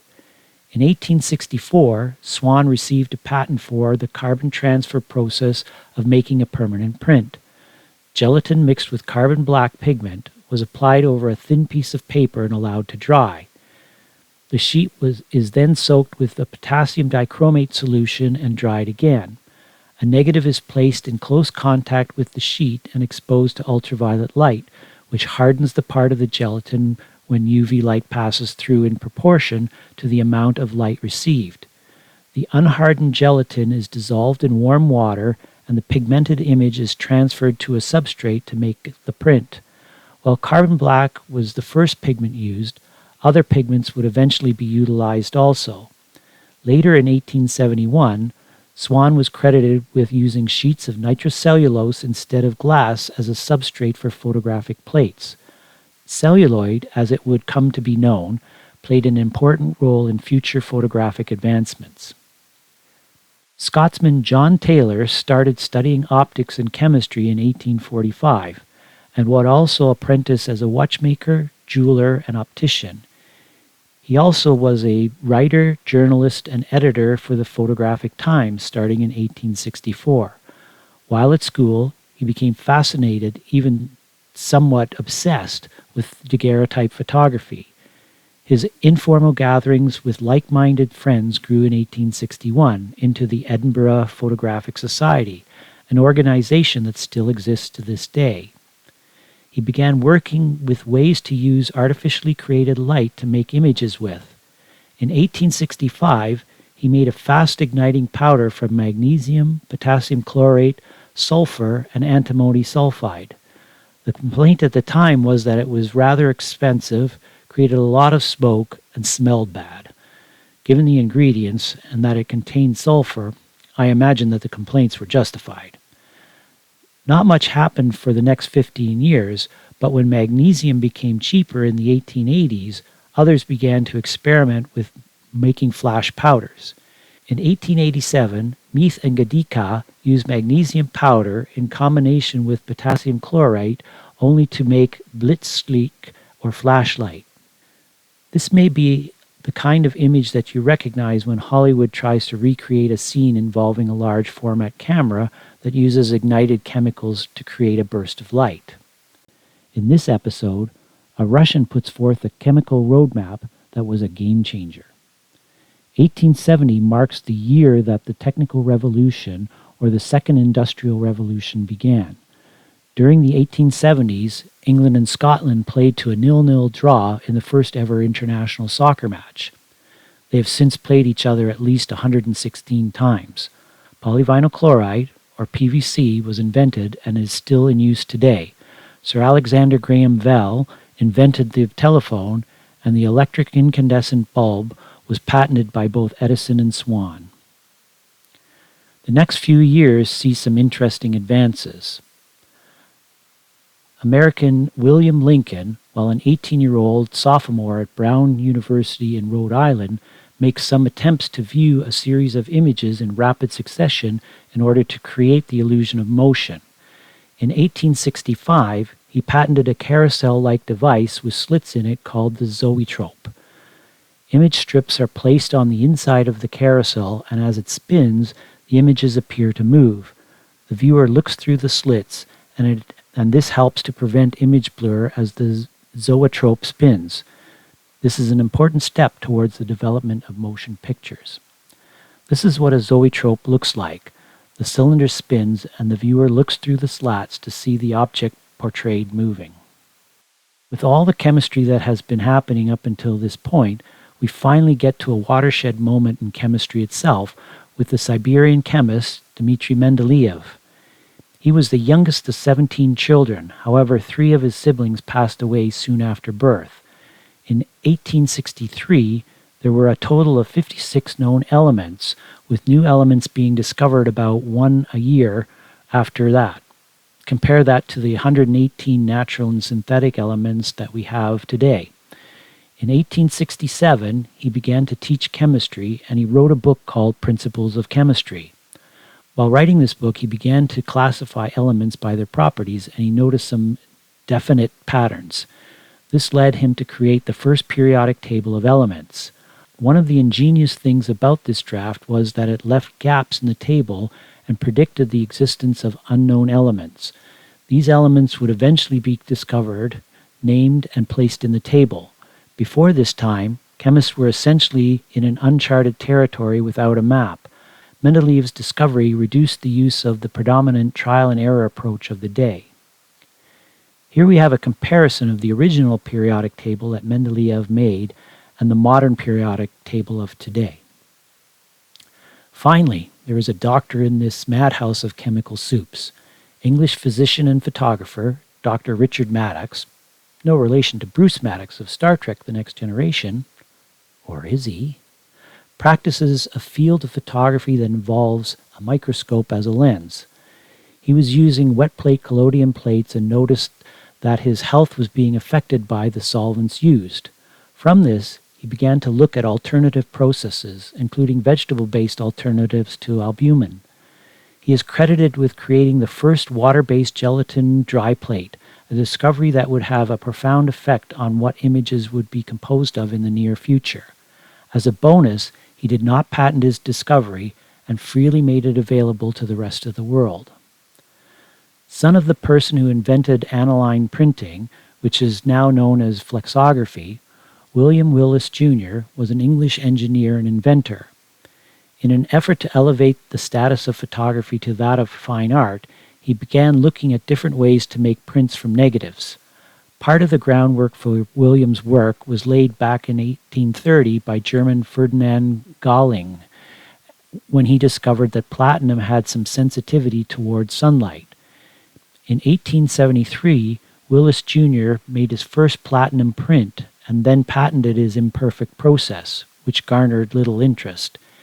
He reported his work in the British Journal of Photography in 1874. Alfred Clements was an employee of William Sr.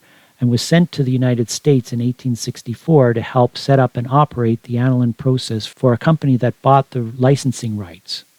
The venture turned out to be unsuccessful, and Clements changed employers while remaining in contact with the Willises. In 1877, William Jr. visited the United States and met up with Clements. They formed a partnership and a company, and they continued working on improving the process. Additional patents were obtained in 1878 and 1880 for what they called the platinotype printing method. Here is a photographic print using the platinum print process. In this instance, the chemicals being used are brushed onto the paper as evidenced by the brush marks along the outside of the image. Up until this point, color prints and photography only existed when black and white images were hand-painted after the fact. In 1855, James Maxwell theorized that color images were indeed possible. Enter Louis Ducos du Horon, a French amateur physicist, artist, and inventor. While he had patented an apparatus for making and projecting motion pictures in 1864, he never built a prototype. 2 years prior to this, he conceptualized a practical process for printing color using both additive, red, green, blue, and subtractive, yellow, magenta, cyan, color theories. For 7 years, he experimented and researched color photography. In 1877, he made what was the first color photograph of a town where he would eventually die 43 years later, Agen, in the south of France. He made 3 black and white exposures, one through a green filter, a second through an orange-red filter, and a third through a blue-violet filter. He then kneaded 3 gelatin sheets, one with a yellow pigment, a second with a magenta pigment, and a third with a cyan pigment. The 3 images were superimposed on each other very carefully to produce the final colored image. This process is still used today by all color printing presses. In 1891, he patented anaglyph stereoscopic images, which had to be viewed through glasses that had a red filter on one side and a blue filter on the other. A different colored image is viewed by each eye, and the effect is the same as that of 3D images and motion pictures of today. Here's an image of the first color photograph, which is a view of Agen in the south of France, made in 1877. With cities beginning to clean up their act with regards to sanitation, scientifically, Pasteur had been hard at work on preventing disease and comes up with a vaccination against rabies. The automobile was invented by the Germans, and Serbian-American Nikola Tesla patents the alternating current induction motor and licenses it to Westinghouse Electric. Closer to home, Evergreen Cemetery begins development, and the first burial takes place. Apparently, to this very day, people are still dying to get in there. The next 10 years introduces some interesting developments, as well as some interesting characters and a person of important historical significance as far as the advancement of photography is concerned. At the age of 20, English photographer born Edward James Muggeridge immigrated to the United States in 1850 as a bookseller. In 1860, he was headed back to New York from San Francisco and was involved in a serious stagecoach crash and suffered rather extensive head injuries. From this point forward, it was said that he had a markedly changed personality. He recovered back in England, but returned to San Francisco in 1867. During his absence from the States, he learned wet plate photography, and when he returned, he made images of Yosemite Valley. In May of 1872, he married Flora Shallcross Stone. I can only guess that Muybridge spent a fair bit of time in the field of photographing, as in 1874 he shot and killed Major Harry Larkins, whom Edward caught fooling around with his wife. Interestingly enough, a jury found him not guilty, and that Muybridge committed justifiable homicide. Flora and Edward separated, and Flora died a year later, leaving a son to Muybridge, who eventually placed him in an orphanage. This allowed Edward to focus more intensely on his photography.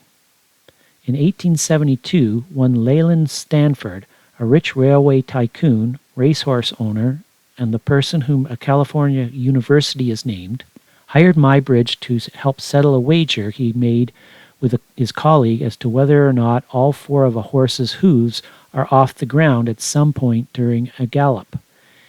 He worked for years on developing a high-speed photography and used a 24-camera setup. On October 19, 1878, Muybridge's series of photos were published in Scientific American, proving conclusively that all 4 of a horse's hooves were off the ground. He also invented a zoopraxiscope, which allowed silhouettes of his images to be viewed. It was essentially the first precursor to a movie projector. This is the series of 16 photographs that Muybridge made and that were published in Scientific American in 1878. Images 2 to 4 clearly show that all 4 of the horse's hooves are off the ground. As an aside, this is also an example of levitation photography. Czech painter, comic artist, printer, and photographer Karl Václav Klich was working on a way to significantly improve the quality of images that were reproduced through mechanical printing methods. In the 1860s, he ventured out to try to make a living as a lithographer and owned his own print shop in 1863. He moved around, got married, and tried his hand at a number of things, including satirical cartoons similar to the editorial cartoons found in newspapers today. In 1870, he founded another magazine and was interested in improving the image quality of photographs being published. Plates of the era were wood engravings. A chance discovery late one evening led him to inventing photogravure, an intaglio process, where a six-step process etched images into a copper plate. Wells of varying depths held different amounts of ink. Pressure applied to paper helped the ink wick out of these wells. The process eventually morphed into round copper cylinders from flat plates, and rotogravure printing is used to print long-run publications involving millions of copies. These are the steps involved in the photogravure process. Pause this video if you would like to read them. If you would like to see how an actual print is made, please use the link bit.ly/capital P photo capital R retro number 18 for a film by Lang who goes through the process so that you can better visualize things. Arguably, the most famous photographic figure in the world of photography as a whole, American George Eastman, was a bank clerk who had a keen interest in photography. His upbringing was no picnic, as his father died of a brain disorder when he was 8, and one of his older sisters, Katie, died of polio when Eastman was 15. His mother had to take on boarders to help make ends meet, and George left school as well in order to help support his family. While working at a bank, he began to have some success as a photographer. In 1879, he invented and patented a machine for coating and making dry plates. 2 years later, George founded the Eastman Dry Plate Company, along with Henry Strong, in order to make and sell dry plates. Eastman was the treasurer, he did work in a bank after all, and Strong was the president. Interestingly enough, a competitor of Kodak, Ilford of the UK, was founded in 1879 and also made dry plates initially. We'll talk a bit more about George Eastman soon. For now, let's recognize that he donated over $100 million during his life. He also was not without historical controversy, as people have looked back in retrospect on the company that he guided for many years. Muybridge wasn't the only person who was studying the motion of animals. French scientist, physiologist, and chronophotographer, a photographer that records the 4 phases of animal movement, Etienne Jules Marey started off studying blood circulation in 1859. He co-developed the first mechanical device to measure blood pressure. He was also interested in the flight of insects and birds. In 1873, he independently said that a galloping horse would have all 4 hooves off the ground for a brief moment while galloping, and he too was proven correct when Muybridge had his photos published in Scientific American.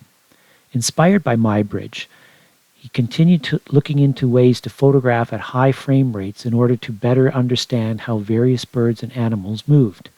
In 1882, he made his first chronophotographic gun, an instrument that could make an impressive 12 images a second.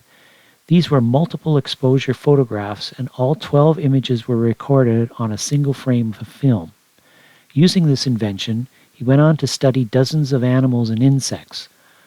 He was also the person who studied how cats always land on their feet. For their efforts, Muybridge and Marey are considered pioneers of cinema. This is what Marey's chronophotographic gun actually looks like. On October 10, 1884, the world's oldest and still surviving weekly publication devoted to photography published their first issue. Amateur Photographer Magazine, or AP for short, could be purchased for 2 pence, or the equivalent of £1.17 today. Just a little while ago, it celebrated its 130th year of continuous publication. Many renowned photographers over the decades have been contributors to this publication. Born in England in 1832, John Carbutt moved first to Canada at the age of 21 and became a professional railroad photographer. He then moved to the United States in 1858 and then relocated to Chicago in 1861.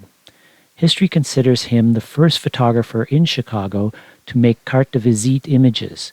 He was hired in 1866 by the Union Pacific Railroad as their official photographer, and one of his first tasks was to make a series of stereographic cards depicting the milestones of crossing the 100th meridian during the construction of the America's Transcontinental Railway. 11 years later, in 1879, he founded the Keystone Dry Plate Works, which started out making dry plates with a glass substrate. He subsequently competed against George Eastman. Recognizing the fragility of these plates, he looked for innovative solutions to overcome the breakage issue.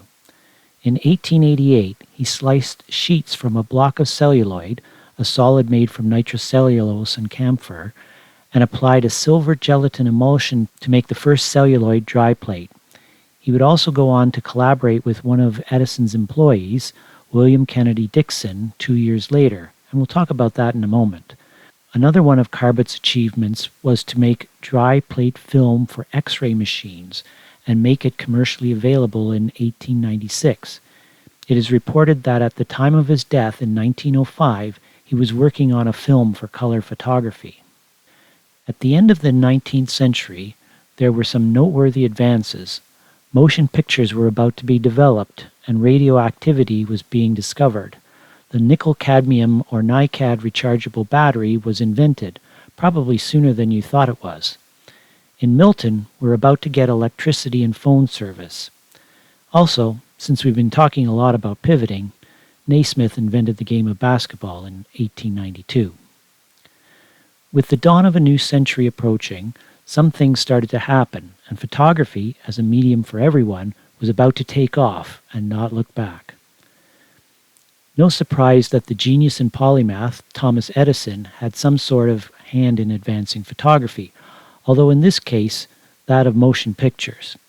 There is a Canadian connection here, as Edison's father, Samuel Edison Jr., was born in Marshalltown, Nova Scotia in 1804. Also of note was that Edison was of Dutch heritage, and his great-grandfather, who fled from the States just prior to the American Revolution, spelled his last name Edison. Thomas's grandfather, Samuel Edison Sr., fought against the Americans in the War of 1812. His father, Samuel Edison Jr., fled to the U.S. following his involvement in the rebellion of 1837. Thomas Edison was a proponent of applying scientific principles as well as teamwork while inventing things. In 1888, Kodak launched their first camera and used flexible film as a medium. It also made a circular image rather than a square or rectangular one. Being a bit worried that others may be on the brink of inventing the same thing that he was working on, Edison and his assistant, William Kennedy Dixon, got to work and set out in earnest to create a device that would record moving pictures. Born in France of an American mother and a Scottish father, William Dixon was raised in the UK and at the age of 19 immigrated to the United States. For 4 years, he tried unsuccessfully to be employed at Edison's laboratory in New Jersey. He was finally hired in 1883 in what ultimately proved to be a good decision by Edison. While working in the lab, Dixon also became Edison Company's official photographer. In 1888, Edison filed for and was granted a conceptual patent for a device he called the kinetoscope. Edison would begin work on the electrical and mechanical part of the device, while he tapped Dixon on the shoulder to work on the photographic and optical portions of the machine. Dixon obtained from John Carbot a 15-inch wide sheet of celluloid film to experiment with on a cylinder. The version of the film supplied by Carbot proved to be too stiff for motion pictures, but having a flexible substrate was the way to go. In an August 1889 visit to Paris to attend the Exposition Universelle, Edison met with Etienne Jules Marey, who shared some insights and techniques he had while studying motion and locomotion. When Edison returned to the States, he filed a patent caveat describing the a kinetoscope that used perforated film strips rather than small photographs on a cylinder. Dixon and the team pivoted and began working with Eastman to develop a flexible celluloid film that would travel vertically through the device. Dixon would settle on a 35 millimeter width with a 4:3 image aspect ratio. Here is a kinetoscope. The viewer would look through the eyepiece on top of the box and, of course, the cabinet door would be closed while the kinetoscope was in use. As cinema film traveled vertically, the usable part of a 35 millimeter reel was only 18 by 24 millimeters. One could get a high frame rate if the film traveled vertically as opposed to horizontally if the motor mechanism pulled the celluloid at the same speed. Episcopal clergyman Hannibal Goodwin had a problem he needed to solve. He needed a clear yet unbreakable substrate in which he could place his biblical teaching images onto. In the attic of the church rectory that he stayed at, he set up a chemistry lab because, that's what one does when they have a problem to solve. He even cut a 5-foot hole in the roof so that more light could come in. After 20 years with the church, he retired in 1887 and filed a patent application. Unfortunately, his patent was not granted for another 11 years. Meanwhile, back in Rochester, Eastman had started production of his version of this film. In 1900, Goodwin was in the process of setting up the Goodwin Film and Camera Company when he was involved in a street accident near a construction site. At age 78 years of age, he unfortunately died from complications of a broken leg and pneumonia on the last day of 1900. Goodwin's patents was sold to Anesco, a New York photographic company. They then went to court and successfully sued Eastman Kodak for infringement of the patent. And Anesco was awarded $5 million US, which would be about $157 million in 2024. History does not record if Kodak was forgiven for their sin. I did mention at the beginning of this series that it was a tale about 4 countries. Now you had to know that the French were not just idly standing around while Edison, Dixon, and Eastman were doing their thing. Brothers Auguste and Louis Lumière were manufacturers of photography equipment near the Swiss border of France. While this is a presentation about photography, I don't want to go off on too many tangents about motion pictures. At this point in history, the importance of what is happening in both worlds is very much intertwined, and there were some decisions made that impacted both visual art forms. The brothers patented film perforations, even though another French inventor had utilized perforation in an invention that he had patented. In another twist of fate and good fortune, Leon Boully patented and trademarked a cinemagraphie in 1892, but in 1894 he could not pay the patent fees, so the name and patent became available, and the brothers picked them up and incorporated both into their work, which they then patented in February of 1895. Their device records, develops, and projects motion pictures. They recorded the first movie ever made, namely Workers Leaving the Lumière Factory, which was screened on March 22nd, 1895. Thankfully, they chose the day that was 1 week later than the release date that Daguerre and Isidore Niepce chose to open their company. They would also go on in 1903 to patent the first commercially successful color photography process, the autochrome Lumière process, which has multiple steps just to make a plate. I won't be going into any detail about this process. The process lasted for the next 30 years until the ubiquitous Kodachrome color positive film was invented and sold. This brings us to a film that was first screened in Paris sometime in November of 1896. Given the size of the adult film industry today, I had to know, how long was it after the invention of motion pictures that the first adult film was made? Turns out it was just a year later. Only 2 minutes of the original 7-minute film still exist today. I'll let your mind come up with a story that fits whatever narrative you want to as to the reasons why. Le Cocher de la Marie, translated meaning Bedtime for the Bride, Bridegroom's Dilemma, is considered to be the first erotic film ever made. It features a risque striptease without nudity. You press the button, we do the rest. That was the slogan that launched the sale of over 10 million Kodak Brownie No. 1 cameras between 1900 and 1905, which sold for only $1, with film inside to make 100 images. The camera and film cost the equivalent of about US $38 today.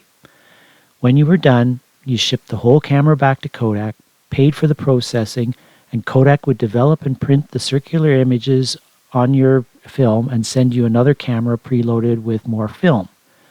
3 years prior, in 1897, Kodak launched its folding pocket camera, and by comparison, it cost $10 per unit, and they sold 80,000 units. The original and subsequent iterations of the Kodak Brownie sold well for decades, and it is estimated that about 150 million of these cameras were made. The average person was now able to record all of the different moments in their lives. This is why we see so many images of the 1900s and beyond compared to the mid to late 1800s. This truly was a game changer for photography as a whole. Here is a graph of the number of images made from 1840 to 1930. While the amount of images being produced prior to 1900 was steadily increasing, with the introduction of the Kodak Brownie, the number of people with access to a relatively inexpensive way to make pictures took off, and as a result, the number of photos being made each year began to skyrocket. Clyle Allen was an American who was born in 1871. There is no real information about whom he worked for or who he had affiliations with. What we do know is that he is credited with patenting the first zoom lens that could be used in both photography and motion pictures.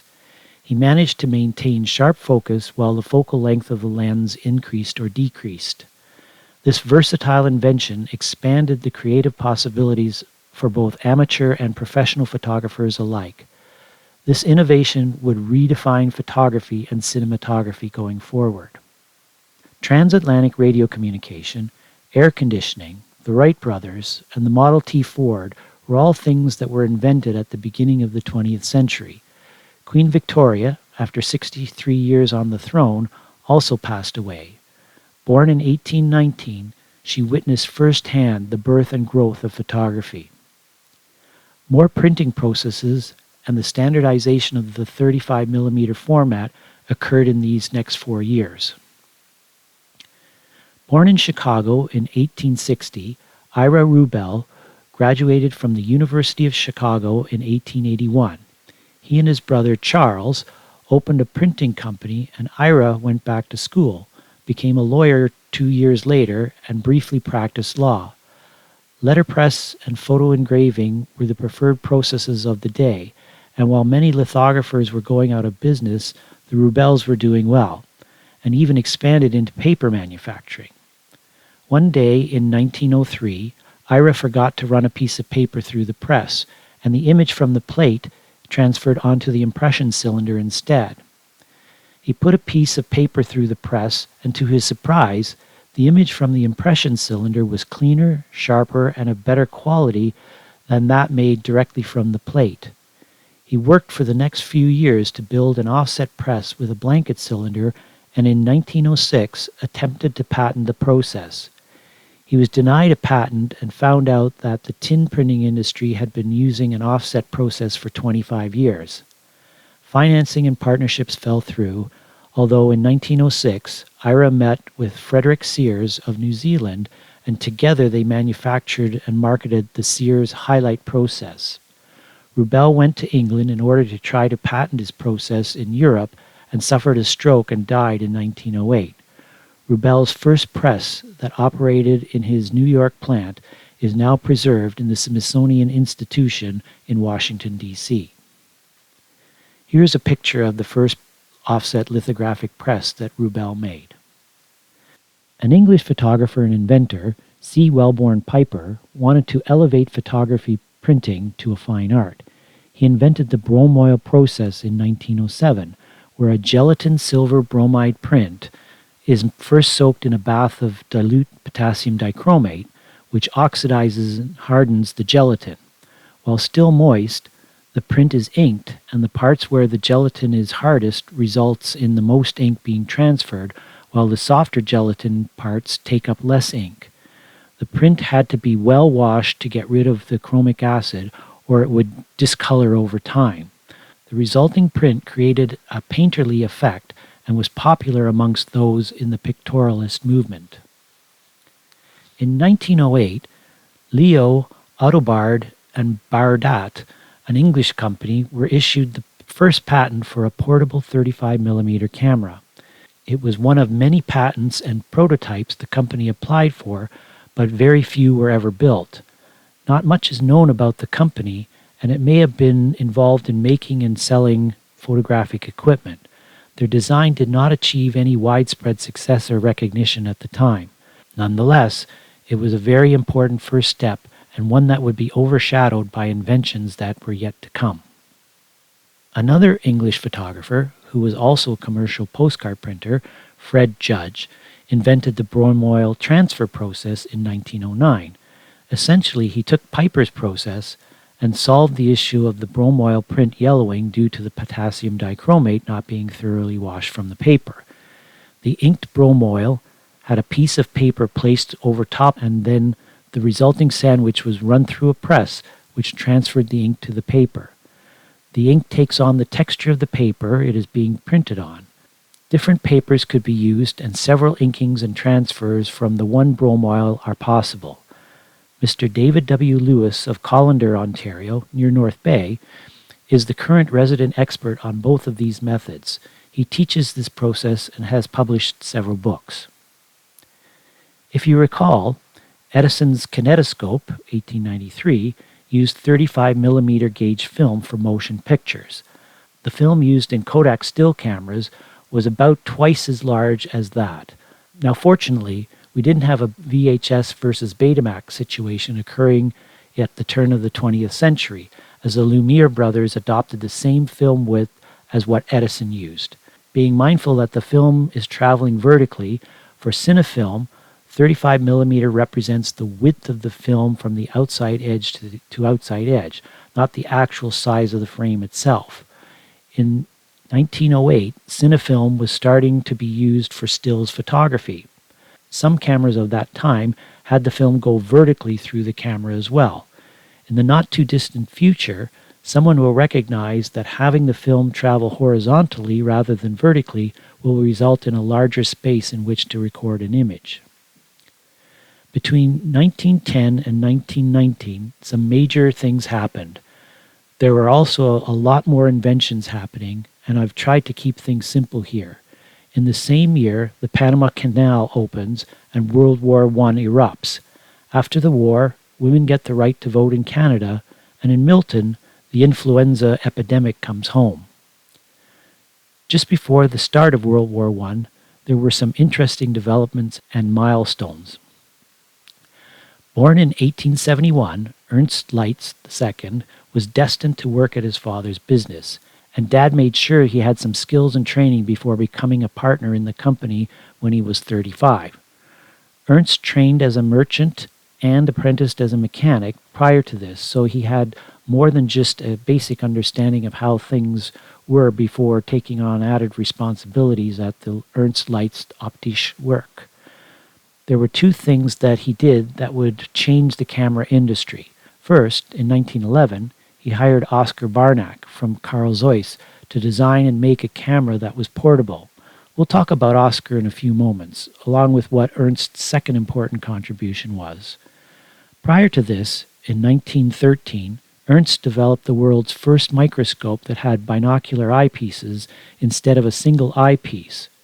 In 1933, as soon as Hitler came to power, and at great risk, Leitz, a Lutheran Christian, undertook a humanitarian effort to provide assistance to 86 people, mostly of the Jewish faith, to immigrate to other countries, mostly the United States.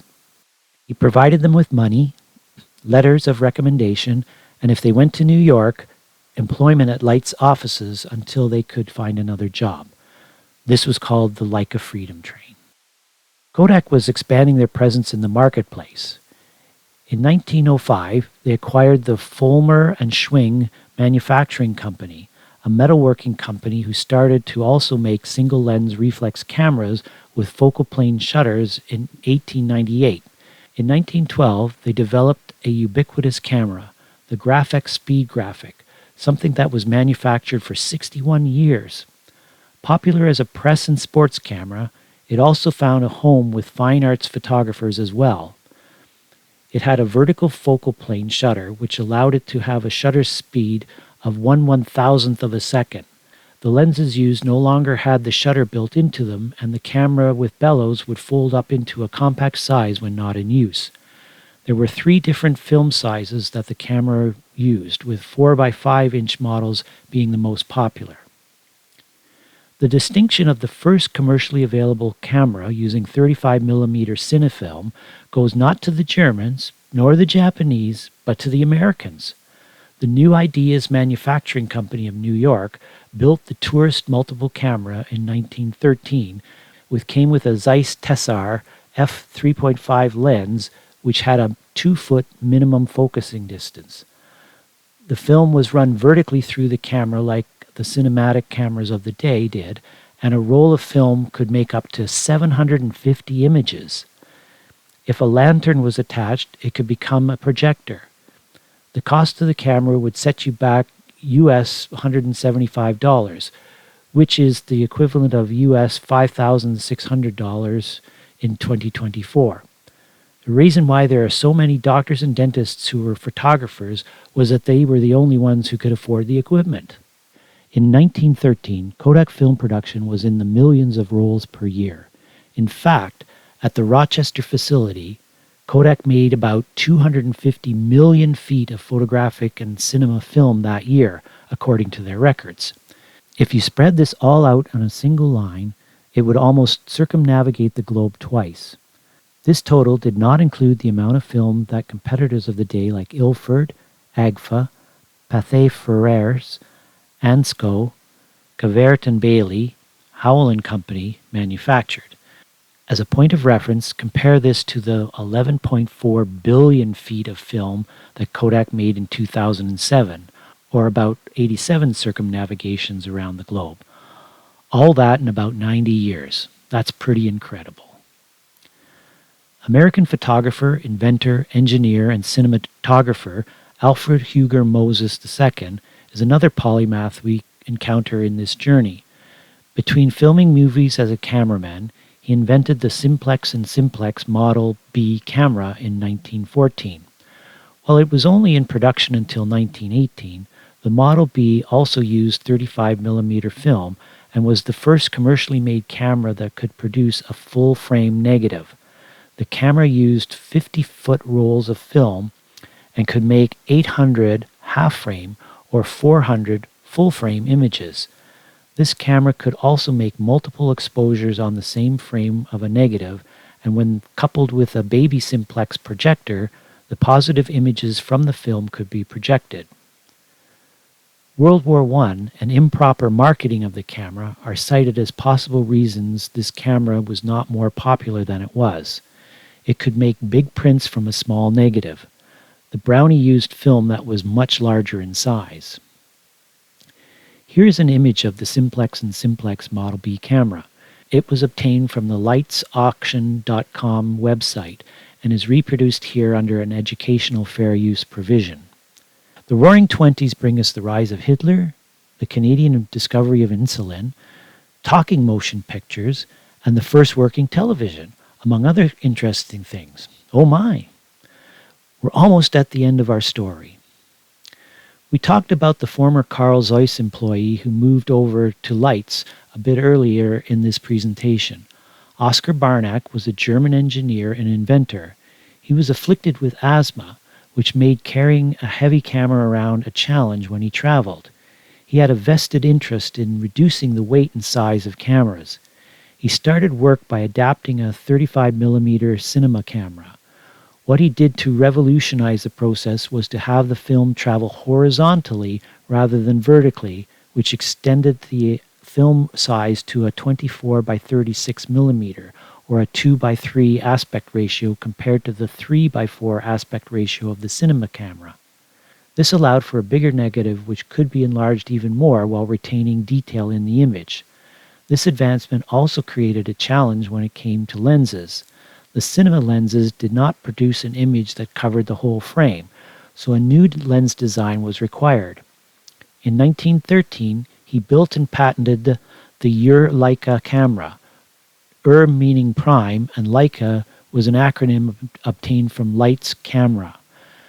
The camera was mounted with the newly designed Micro Sumar f4.5 6-element lens, which projected over all of the negative. Another unique feature of this camera was that it allowed for short strips of film to be exposed and developed so that exposures could be accurately determined before a roll of film was placed in the camera. The concept was similar to an analog wedding photographer making a Polaroid image before putting their film on the back of their camera. Now, World War I put the release of the new Leica camera on hold. Like so many technologies that are developed through the ages, war is often a turning point for advancement. Photography was no exception here. Photography was now a vital tool. Images from the war were recording history in the making and could be used to shape public opinion. Battle strategies could be drawn up based on what was seen as stereoscopic aerial photography enabled detailed maps to be made. There was a rise in photojournalism and, unfortunately, propaganda. Faster films and more portable cameras were made and carried into battle by soldiers. The second big thing that Ernst Leitz did was in 1924, despite the risks and people telling him that such a thing was foolish, he declared, "I hereby decide it will be risked." They pushed ahead with manufacturing a smaller, more compact camera. This turned out to be his greatest decision as an entrepreneur, as he recognized that people wanted compact cameras that they could carry around. Production began with the Leica A camera, with 25 pre-production cameras being handmade before scaling up production. This was a good move, as the original 42mm lens that they were going to use on the camera wasn't sharp enough, so they went back to the drawing board and designed, then made, a 50mm, which is the focal length that many photographers have owned over the years. The gamble paid off, literally, and the Leica A became their first commercial success. The other innovative thing that Leica did was to design and introduce a film cassette or cartridge that held enough film to make 36 exposures. This would go on to become an industry standard in the future. With improvements in film and camera lenses, there still arose occasions when more light was needed. Up until now, generating brief flashes of intense light was fraught with risks both to the photographer and their surroundings. Swan and Edison had paved the way for continuous light-emitting bulbs, so inventors had a new starting point to work with. There are conflicting reports and stories about who did what and when. A German scientist named Johannes Ostermeyer is credited with some pioneering developments. A fellow compatriot, Paul Viercoulter, improves upon Johann's work and creates the first flash bulb. Flash powder, of the kind that Meithen Godica used in 1887, was put in a glass bulb with a filament, and then a vacuum was applied. An electrical current was applied to the filament, and poof! A contained combustion resulted in a release of bright light. In 1925, a small amount of oxygen was added to the bulb to improve the intensity of the flash. There are conflicting reports as to who actually was the first to commercially produce these bulbs, General Electric in the United States or Ostermeyer in Germany. Our last technical innovation of this decade was made famous by a movie star. American Clara Bow, born in 1907, was a silent film star who successfully transitioned into talking movies. In 1921, she won a nationwide acting contest, interestingly enough called Fame and Fortune. After a series of successes, Paramount Pictures casts her in a movie entitled simply It. This film smashed the box office numbers of the day and solidified Bo's status as a film legend. Decades later, the U.S. National Film Registry selected this film for preservation. The technological advance of this movie was that it marked the first time that cinematographers used a zoom lens in a movie. This enabled them to get in closer in situations where they could not physically get closer. We end this story with an Anglo-Irish supercentenarian, aristocrat, and botanical illustrator named Catherine Plunkett.